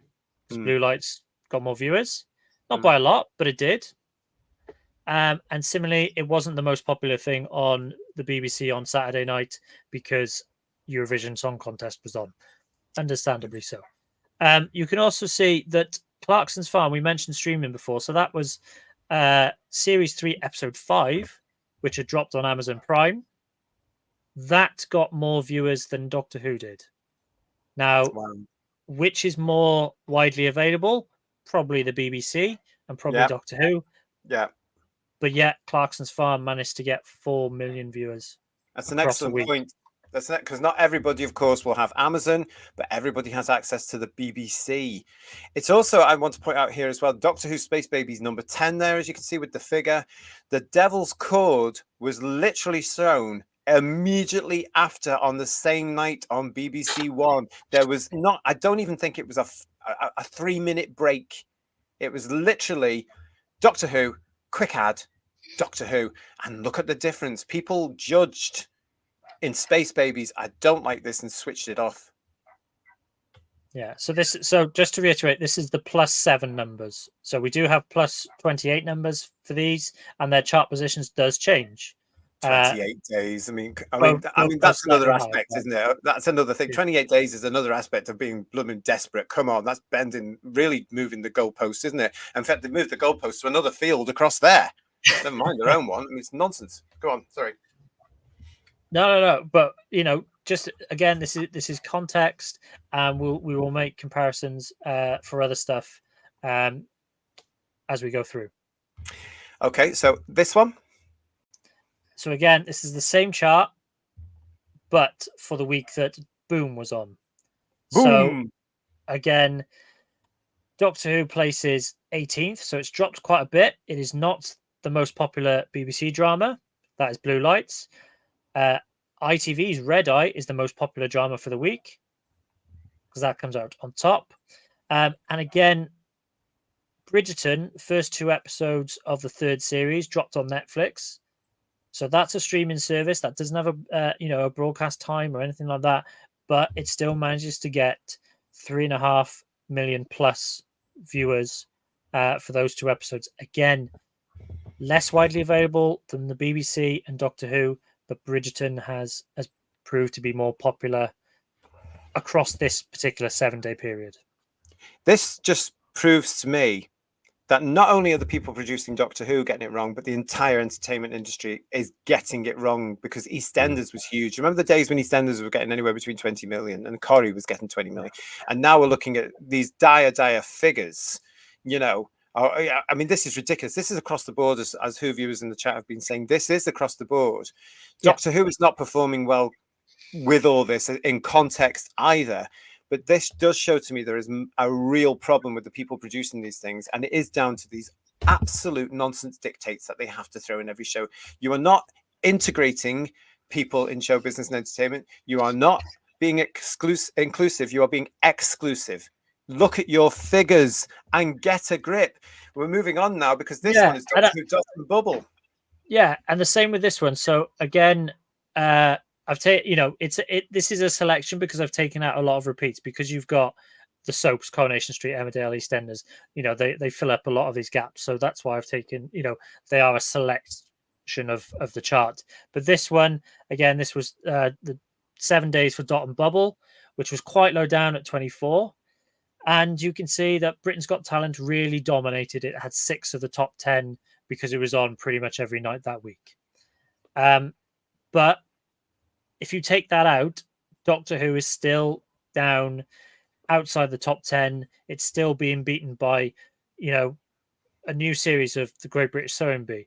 It's being beaten by Have I Got News for You, which is, a panel show on a Friday night. Race Across the World was a big hit for the BBC. That got second, just under 6 million viewers. So again, there are shows that that are managing to find an audience.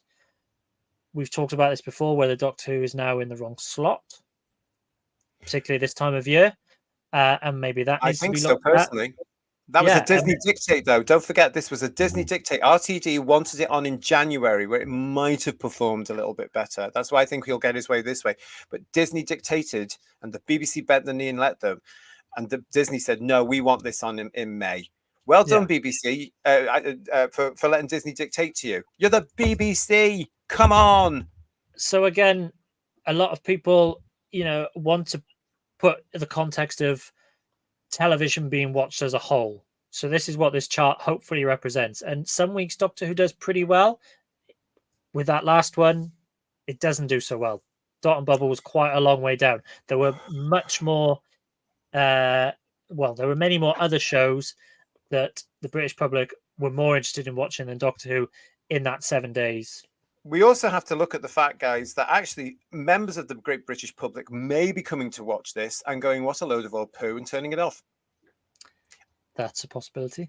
I think it's very much a possibility. I mean, my poor family have to see this. They are out of this. They are out of this. They're just not interested. Why are we watching this? Oh, you and that channel. It's all, yeah. I don't know anybody apart from all of us in the great British public out there that even thinks about or talks about or mentions Doctor Who. Those days are gone for myself. I don't know any of that at all. We've got this last one in this category for you, Bidwi, as well. This is 73 yards. Yeah, so this is 73 yards. Again, 12th is a decent position, but again, it's not the BBC's top drama.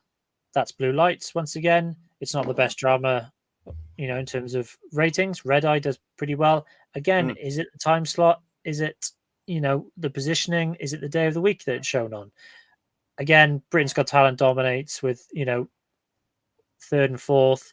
But Race Across the World was another good BBC show ratings winner. That's at number 2. Great British Sewing Bee does well again. So it's within the context of fewer viewers generally. Doctor Who is in amongst it. We've mentioned before, how the soaps have lost viewers from being up in the high teens and they're down to, less than 5 million. Again, that's a fatigue that has happened, throughout history, really. With and the soaps, they've been going, Curry's been going for nearly 70 years. EastEnders is what, 40? It's about 86, wasn't it? EastEnders. Must be around about that. Yeah. So about that. So, and there is a general fatigue going on here with all of it. But I think that's what's happening with long-running shows. Now, the soaps are never going to come off for a break, but something like Doctor Who needs to, and it can do, and it also needs a fresh new start, doesn't it? I mean, this is obvious here. Dougie is saying to us here, guys, if you look at those figures, it's just under half of what the number 1 show was. I'd say that it's not bad. You can, yeah. I mean, again, this idea that there are fewer people watching television is borne out by the numbers. Well, maybe they're just watching. What am I going to try and say here? No, I can't even say that now because I was going to say maybe they're watching it later on, but they're not, are they? They're just not watching it. I mean, it's as though people are just like, why are we bother? Why are we bothering with it? Yeah, we don't like the output, so we're not watching it. No, well, they're watching it on a medium that isn't monitored, that doesn't have statistics gathered. I thought it was interesting there, seeing the highest Coronation Street, which was about 4.4, was getting roughly the average of what McCoy got when it was up against Coronation Street when it was getting 17, 18 million. Yeah, and the Coronation Street fans, Coronation Street, of course, been going for nearly 70 years, huge fan base. And I see this from the fan base, and I do have a couple of friends of mine who are diehard Corrie fans. They know everything going back to the 70s because that's when they came into it, because that was the big drama, wasn't it? And everybody watched that, and we know that because we were Doctor Who fans and wanted to watch the thing on the other side. And nobody wouldn't let us. You had to watch Coronation Street. They are now complaining about it just as much as Doctor Who fans are. They don't like what's in their show either. It's happening across the board, and those people with those shows with the fan bases, we're not being listened to. None of us are being listened to. We don't want your showbiz crap. Give us the show we know. Give us good drama, whether it be set in a street or on another planet. We don't want your crap, but showbiz is dictating to us, isn't it? The entertainment industry is saying, no, we will tell you how you should think, and we will tell you what is good for you. You will obey us. Well, that's the reason people are switching off. Well, it's clearly borne out by these numbers that, you know, fewer people are watching television because there's far more competition.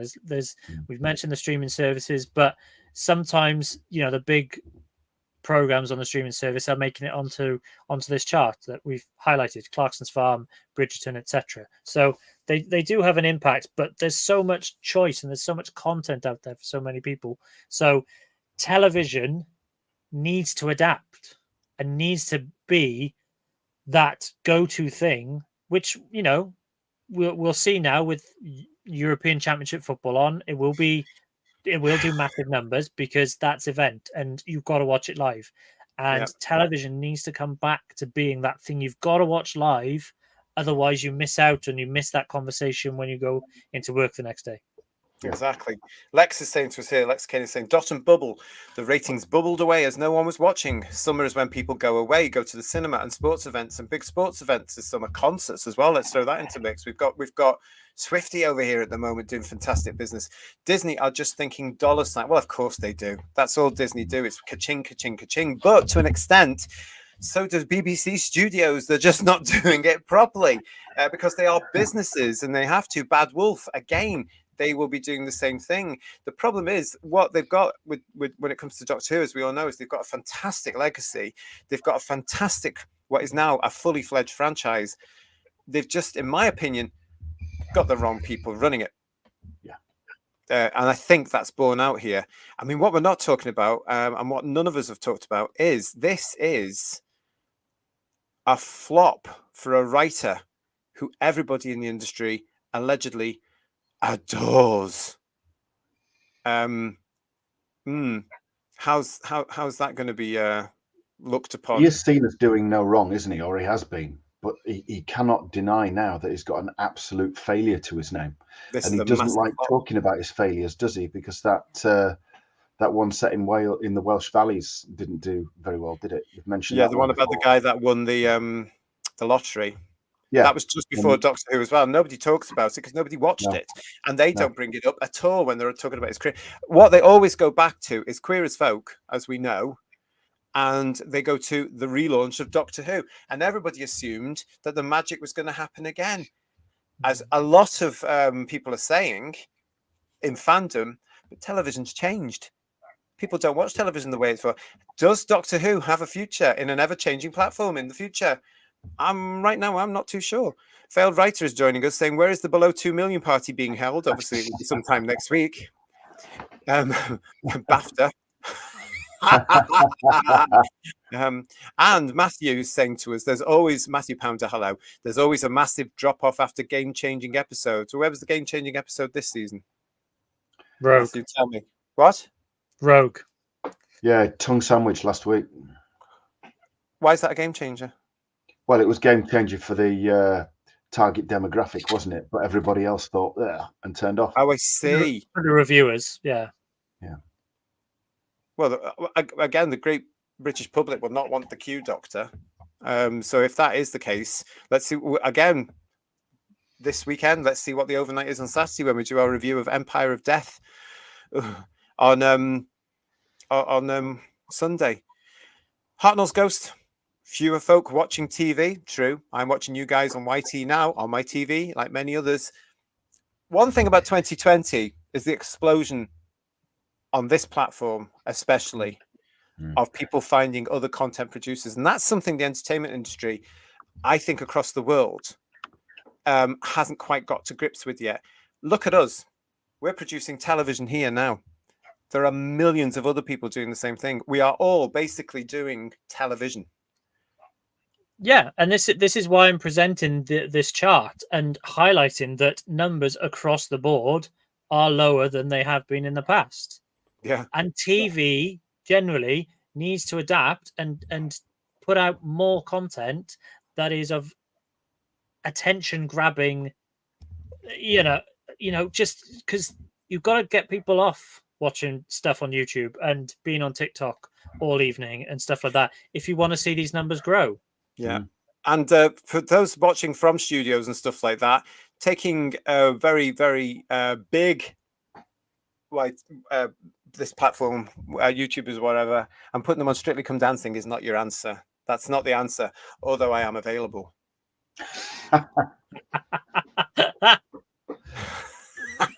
Hello, Atom. Nice to see you. Thank you very much for joining us. He's had a great laugh at the viewing figures. I think maybe a lot of fans have as well.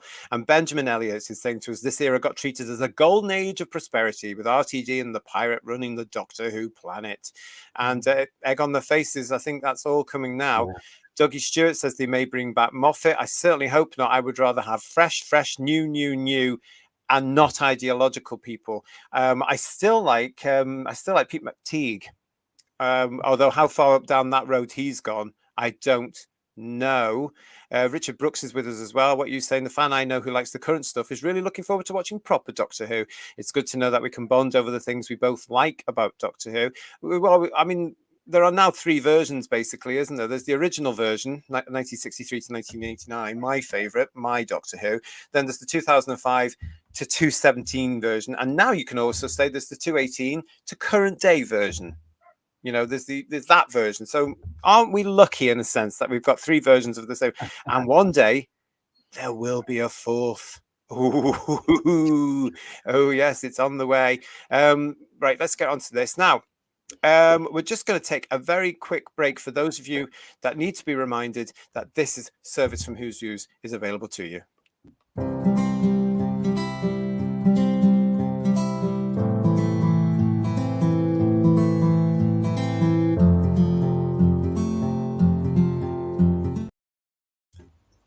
And there you go. Yes, we will take your well-earned grotzits for that sort of stuff. Well done, everybody. Okay.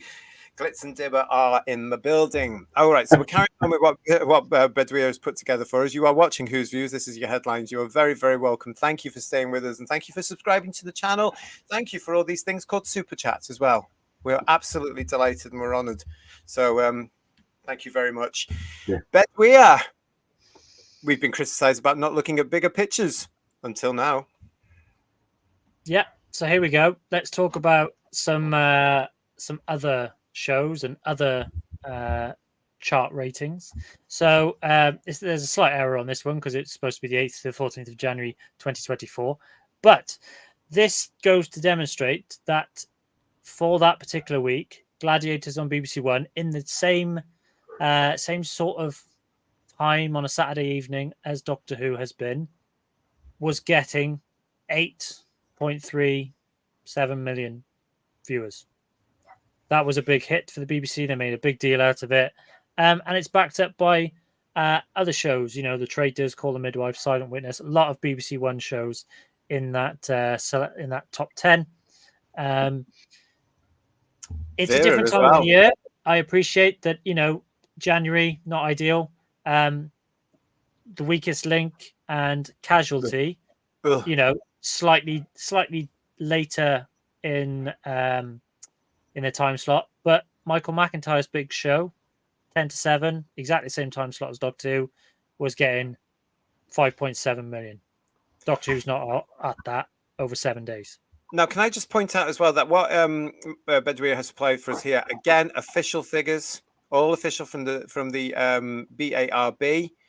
We're going to keep this on record.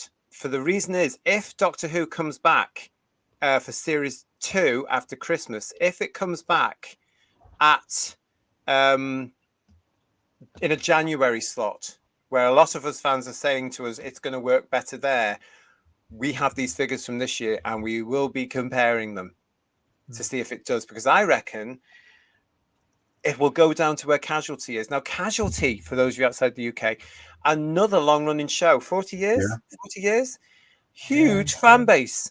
And they've peed off that fan base as well. They have really annoyed them by axing particular characters, because some of the actors were then asking for particular amounts of money, quite rightly too, for being in it for 400 years. Or they've brought in all these other storylines as well. You know, I've got a particular friend of mine, she loves Casualty. And she's not happy with it at all. Oh, they're doing this. And I'm listening to her going, that's what's happening in Doctor Who. Again, it's the industry. Shane Smith. super sticker. Thank you Thank so you. much for that. He's given us £10. Thank you so much, and welcome to Who's Views. Yes, it's lovely to see, and thank you for that. We really appreciate it. Fantastic. Wow, I'm not going to get used to this, guys. To be honest, this sort of Bizarre, isn't it? I am British. We don't do this sort of stuff. But thank you very much. Thank you, Shane. Wow, yeah, thank you for that. And I can see it on this screen here. He's got a little. It looks like a little pear flying. Is that what they do? That's very cute. Thank you so much for that. Brilliant. Yes. So. Yes. So thank you, Shane. Really appreciate it. Right, brilliant. Right. So what else we got here as well? We were up to that particular one. By the way, what's this? Okay, so I was a massive fan of the rebooted BBC version of Gladiators. As was Phil. Let's say hello to Phil. Yeah, and Phil. I clearly wasn't the only one, because again, this shows a general trend in television where there's good interest at the start and it kind of tails off. But with Gladiators, it sort of plateaued and it found its audience around, 5.4, 5.3 to 5.8, 5.9. So that's where it found its audience. And unfortunately, Doctor Who hasn't managed to maintain that audience. It still seems to be trickling downwards. Whereas, as you can see with the Gladiators, which was, again, for context, it was on at a different time of the year. And maybe if Doctor Who was on, in January, it might have done slightly better in terms of numbers. Then, maybe that would carry over until next year. And obviously, if Doctor Who comes back, say it's on the slot after Gladiators goes out, let's assume Gladiators is going to go out at the same time in January of 2025, it'd be really interesting how it manages to maintain. But again, for me, Gladiators was a really good family show that you could sit down with the entire family, watch something that's entertaining without, too much explanation as to what's going on, and it maintained its audience pretty consistently, apart from a bit where it, had to take a week off for football. Yeah, and that's what people want, obviously. I mean, it was a huge hit. The thing with Gladiators is, it's that huge that the BBC did exactly what you would expect the BBC to do. It went to the production company producing Gladiators and said, we'd like a special and another couple of series, please. And they've also been on a mini tour this year, which makes BBC Studios a bit of money as well, because they helped to produce that and put that on. And it was, I believe it was in the Strictly pattern, where they take Strictly Come Dancing, believe it or not, around in January. There's a Strictly Come Dancing tour, and people flock to it. Yeah. They flock to it, so it makes a lot of money. It goes all over the country. It's huge. And that's the reason why I would say to you, Who viewers, Doctor Who cannot work in the September to Christmas months now. It was tried with Capaldi, and the reason they plummeted is because they couldn't find a space for a 45-minute show when Strictly is on for practically all night on a Saturday. That's why they would have to move it to a Sunday, which they don't really want to do because they're traditionalists. But Strictly night between September and December is a Saturday night. And, they've got about 400 contestants now, so it's on for about 400 weeks. Yeah, you can't put Doctor Who on a Saturday night in those nights, because Strictly rules, and Strictly's getting more viewers even now in what we're saying. David is saying to us here, Doctor Who is probably the only science fiction TV show on mainstream channels, though. Maybe people who watch mainstream don't like sci-fi. They all like reality and action drama or quiz and game shows. I will agree with that. But look at what happened when it came back. Everybody suddenly liked Doctor Who. And as it went through, it got more science fiction-y, didn't it, after Series 2? The audience were coming through. And then we had the Marvel. We had the Star Wars. Science fiction came back in vogue. It's now out of vogue. It's out of fashion again. We've been through this before. We're going to go through it again. We are going through it again. There's Marvel fatigue. There's Star Trek fatigue. Indiana Jones fatigue. God, But when you look at the reason why, they've got certain things in common, haven't they, everybody? But no, David, I would agree with that one. There is a fatigue going on, unfortunately. But Gladiators, as that last slide, suggested, didn't have a fatigue. Okay, it was 11 episodes long, so it was a longer series than Doctor Who was. It was on over 12 weeks because they had to take a week off. Doctor Who has been 7 weeks. Gladiators has managed to maintain its audience. It found its plateau and it's kept it relatively consistently, whereas Doctor Who continues to trend downwards. I see that. I mean, Nicholas commented. You just popped it up, didn't you? That time slots matter, and Yeah. yes, of course, Yeah. they do. It's Yes. it's the TV version of location, isn't it? It's where you put it. But like you just said with Capaldi, they put that in the very traditional Doctor Who slot, and it failed. It just didn't work, and that's the same slot that previously proper Doctor Who was absolutely smashing it. Yeah. I think Doctor Who does have an audience there, but not maybe at the moment. And because we've been through this before, a lot of you in the chat have been this group. We know that. My only concern now is that we certainly wouldn't petition for it to come back unless we had guarantees. And I don't think the very active and vocal fan base that we started with at the top of our show would be around enough now to bring it back in the same powerful way that we did. To be honest, I really don't believe that. Marine Boy, thanks, Nicholas. Marine Boy, is Doctor Who a sci-fi show now? It's more like a propaganda show. No argument for me, pal. Propaganda And Miles Star, Miles Star, nice to see you. Welcome to Who's Views. I'm fatigued from watching trash TV. Switch it off. There's better things. Listen, there are better programs on this very platform now, and lots of other stuff coming on there. You know, you've got lots and lots and lots of other stuff to go to now. And then you've got your DVDs, you've got your Blu-rays as well. Always buy your physical media. That's what I say. Lex, thank you so much for giving us £5. Really appreciate that. Thank you so much, Lex, as one of our regulars as well. Lovely to see you. I hope they bring Pyramids of Mars on Blu-ray. It would be great to have Tom Baker's second series on Blu-ray. Tom Baker is good when he meets Sutekh. You're not going to get any contradiction for us. It's a classic. No. I don't think it's going to be the next season. We have heard rumors. And we're hoping, aren't we, guys? We've got fingers crossed that there is going to be some sort of announcement about the Blu-rays coming up in July. It's all rumor, but I can guarantee you, if as soon as something's announced, we're going to be here celebrating and talking about the next limited edition. Keep your fingers crossed, because we're going to need something after all this, aren't we? I mean, if they announce season 7 or 25 now, probably shouldn't have said that. If they announce that, one of those things now, people are going to rejoice, aren't they? They're going to rejoice. Or season 13 or season yeah, 21. Yeah, but thank you again, Lex. Really, really appreciate that. Thank you very, very much. Now, back to the diagrams. Where are we? Oh, yeah. What's this one? Oh, okay. Now this is one I'm really interested in, because this is the one I keep mentioning on the show, isn't it, guys? So this is purely in for JT. But it does prove a point. So at the start of this year, again, this was 1st to the 7th of January 2024. Slightly incorrect in my typing here. But this was the start of 2024, and it proves that Mr. Bates versus the Post Office was an absolute smash hit. It was an ITV drama, and you can see how that audience built from episode 1, which was on the Monday, which is the 4th on this list at 9.2.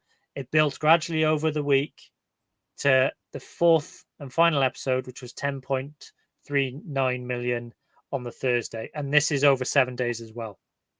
So, yeah, Mr. Bates versus the Post Office was a drama that became event television, and it has since led to a lot of, change and political commentary and all that sort of stuff, and actually some really good positive stuff coming out of it. Unfortunately, the BBC had nothing from a Saturday in the top 50 of this week of television. And only one in the top 6, not even the top 5. I never thought I'd see the day for the BBC, but there's Called a Midwife at number 6. Now, the other interesting thing about this as well is that because, as Bedouia says, Mr. Bates versus the Post Office has had such an impact politically and in our society here in the UK, it's still on. They are repeating it constantly, because this story has not ended. In fact, the rumor mill in entertainment is they've commissioned a second series, which continues it. They could even probably get a 3rd and a 4th out of this, because this is real life and this is happening. And the public want to know what happened next. So if they go into production in the next few weeks or this summer, and they could bring it out next year or the end of it, they've got another hit there, ITV. But my point is, it's still now being repeated on the ITV Plus channels. So you've got ITV2, ITV3, and their version of the iPlayer, which is called ITVX. It's huge. Now, if ITV wish to, and they put those figures together, Bedouin, we're looking at least 25 to 30 million, I am sure. Easily, but I mean, these are just the figures for the 7 days of original transmission. As JT rightly pointed out, it has exploded even more since then. With huge. I was watching it last week, guys, in the afternoon. I was watching the first episode came on. I thought, right, cup of tea, watching this again. I must have watched Mr. Bates versus the Post Office 9-10 times. Cracking drama, so important now. And it's because it's on. I haven't even gone to ITVX, don't use it, but it's because it comes on, and I happen to be around when it's on. So you watch that episode, and then you watch the second one, and then you come back the day after and you watch the next two. Perfect. But ITV, congratulations, you're geniuses. But it just goes to prove, if you've got something that really captures the public, it does well, and it can get big numbers. So this whole idea of, people watch TV differently and things aren't, a hit. This was a hit. You can still get hits in modern television. Yeah. Well, you mentioned, this was the biggest one. Watch this year, everybody, and we'll probably mention it on headlines as well. Watch it win all the awards when it comes to these showbiz lovey things. It'll walk it, won't it? Oh, totally, Ian, because it's been massive.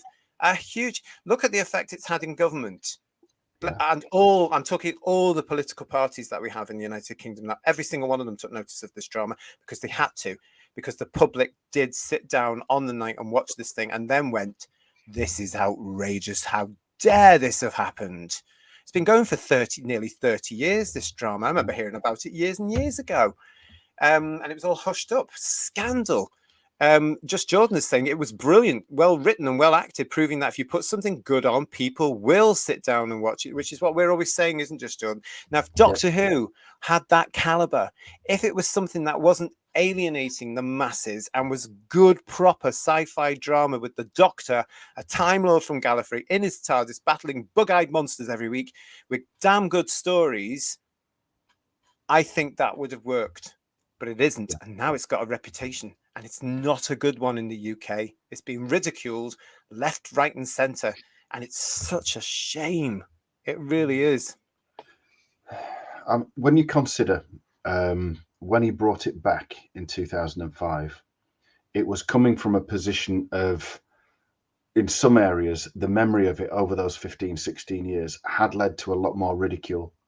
You remember the Victor Lewis Smith program with the gay Daleks and things like that. It was absolute mockery and ridicule, wasn't it? And when they announced it was coming back, and there was the guessing who was going to be the Doctor, it was Paul Daniels, or it was going to be Eddie Izzard and things like that.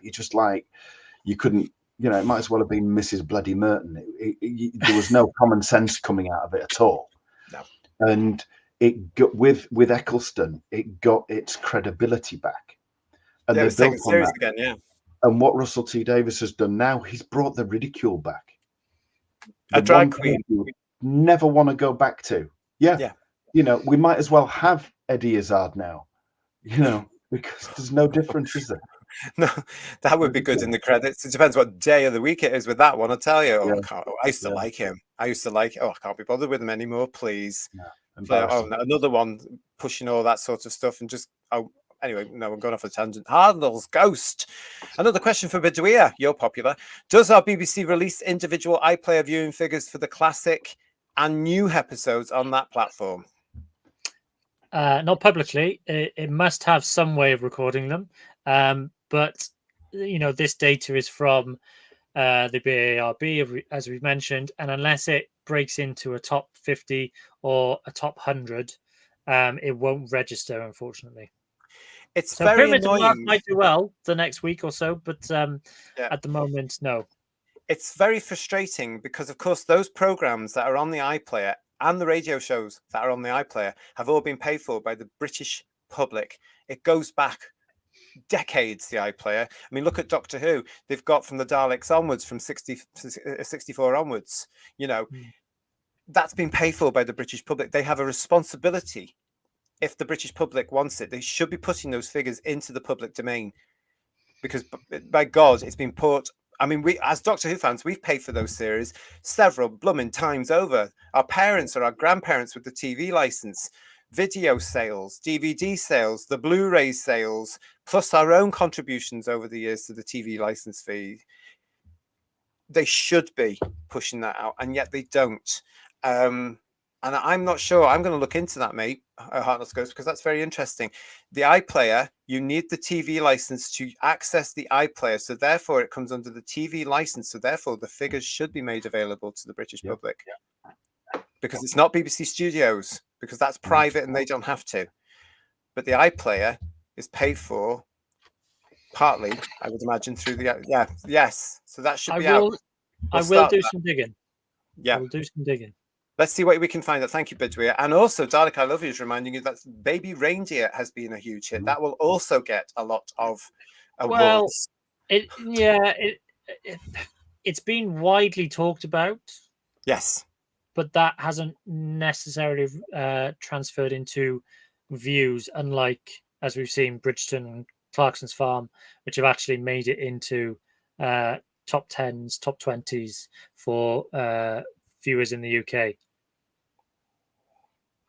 Good point. Darren. Nice to see you, Darren. Darren Bradley's with us here saying, did you spot the abominable snowman location, the pathway to his house on the post office drama? Yes, I am. That's sad, Darren. Yeah, I did. And wasn't it fabulous? I thought, oh, look. And, oh, no. Oh, God. Yeah, we'll move on because I've just shown how stupid I am. Paul Ashworth, don't rule out is our being cast. The BBC are that thick these days. It's something, Ian. It's true. And Matthew is asking us, Matthew Pounder, have the audience appreciation figures been released yet? We addressed that earlier. No, they haven't. Who else have we got here? Joining us now is Shane. Hello, Shane Spangler. Nice to see you. I'm curious what the ultimate goal is of all the sci-fi franchises being tanked at once.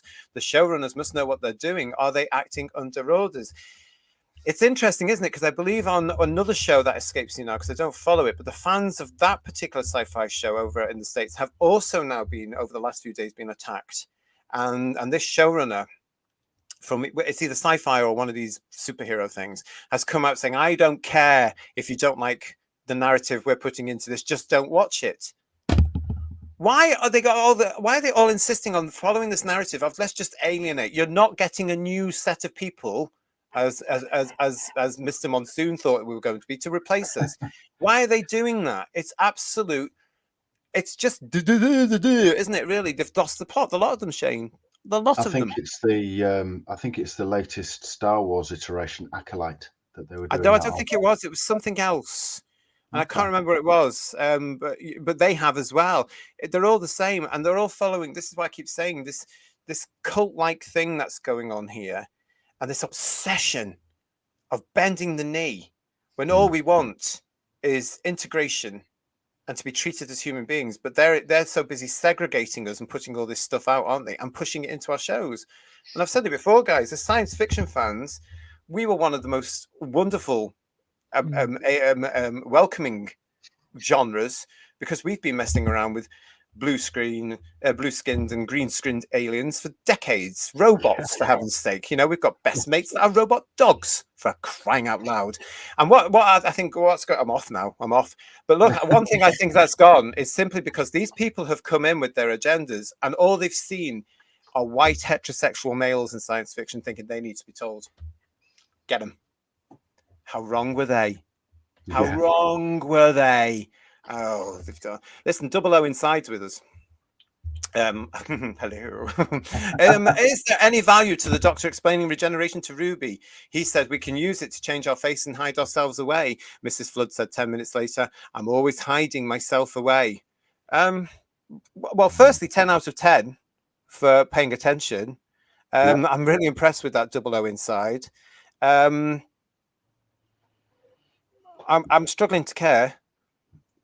It was partially an info dump, wasn't it? And it was partially to segue a bit into that Mrs. Flood bit, because she was built up at the start of the series or before it came on as being this major thing. You know, it's her from EastEnders, and then she's hardly been in it, so she had to have a reintroduction. And the Doctor saying that was a lead in, but again, it's that old thing, isn't it? This is season 1. Why is it an info dump about the last 60 years of history? Why bother? Why Well, bother? again, it's just hypocritical, wasn't it? You know, because Totally. they were going on about you don't need to know things about this season. This is a great starting point. It's all rebooted. It's all fresh. It's not hasn't worked for them, and yet No. he's still bending that little bit of truth he's got left by. Actually, no, we're going to talk about this. We're going to talk about this. We're going to bring this into the. It's just. Oh, please! It's just nonsense. It's using the classic series for views. He's trying to get them back, and God knows what's going to help if they do go to a third series, because they'll have to drastically rethink it, won't they? And I don't think he will. Last night on our review of The Legend of Ruby Sunday, Jodie was saying here on the Whotastic panel that she thinks Mrs. Flood is the Rani. Flood, rain, anagram, because we had all that anagram stuff going on, although it wasn't really an anagram. I was thinking about this today, and I don't think coming back to that it is the Rani, because she's in series 2. Isn't she? Anita Dobson, unless it's a continuing thing. Hartnell Scott is saying, thank you, Bedweir, for answering his query. Obviously, though, unlike BARB's aggregate, they will have accurate figures for these views, including how long, repeats, etc., etc. I assume so, but yeah. Yeah, exactly.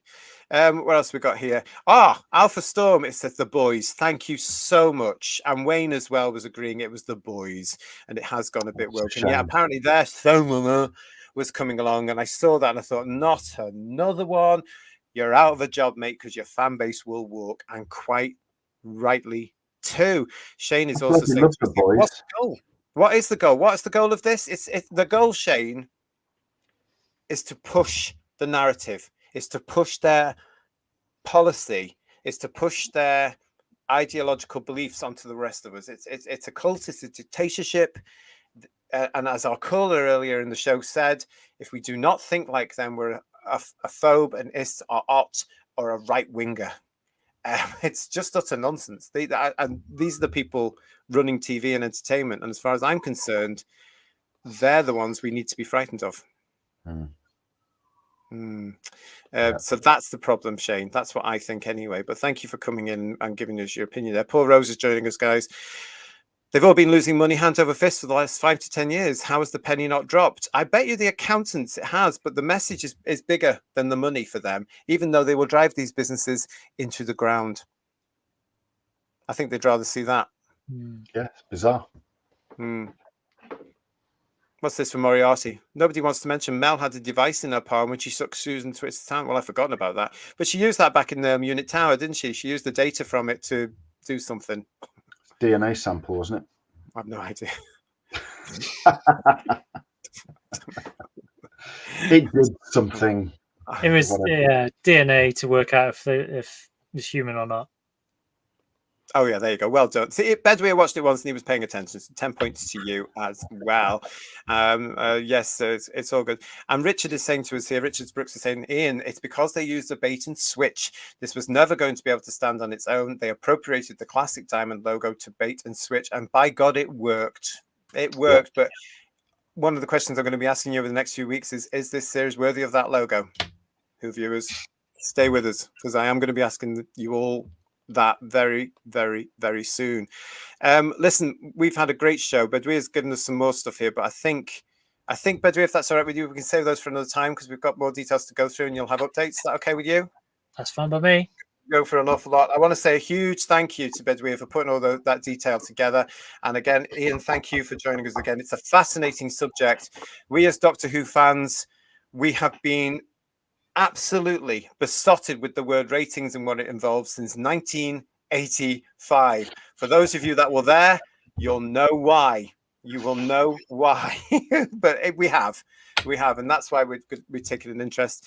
And it is also because, of course, well, we love our show. We love Doctor Who. Yeah. And we don't want to see it harmed. But my opinion is too late. Yeah. So everybody that's joined in for us tonight, thank you so much. If you haven't subscribed to the channel, please subscribe to the channel. Give us a like. Thank you to Kirsty and Garbage as ever, and also Lee for probably being, he was here with us earlier as well, for being in the chat. Thank you. A huge thank you to absolutely all of you for supporting us, and a big thank you as well to everybody that's given us very generously some money on the super chat thingies that we're getting used to. It really is. We're bowled over. Thank you so much. We will see you next time here on the channel. Just to let you know as well, as another plug, if I may, on Wednesday, we are doing our summer special, and it's this one. Dalek Decimus will be our guest, telling us all about the Dalek invasion UK this year that's going on. Come and join us. He's happy to take all your questions. That'll be 8 o'clock UK time here on the channel, because there are a lot of Daleks around. I think most of us have met them over the last few couple of years, but they are around.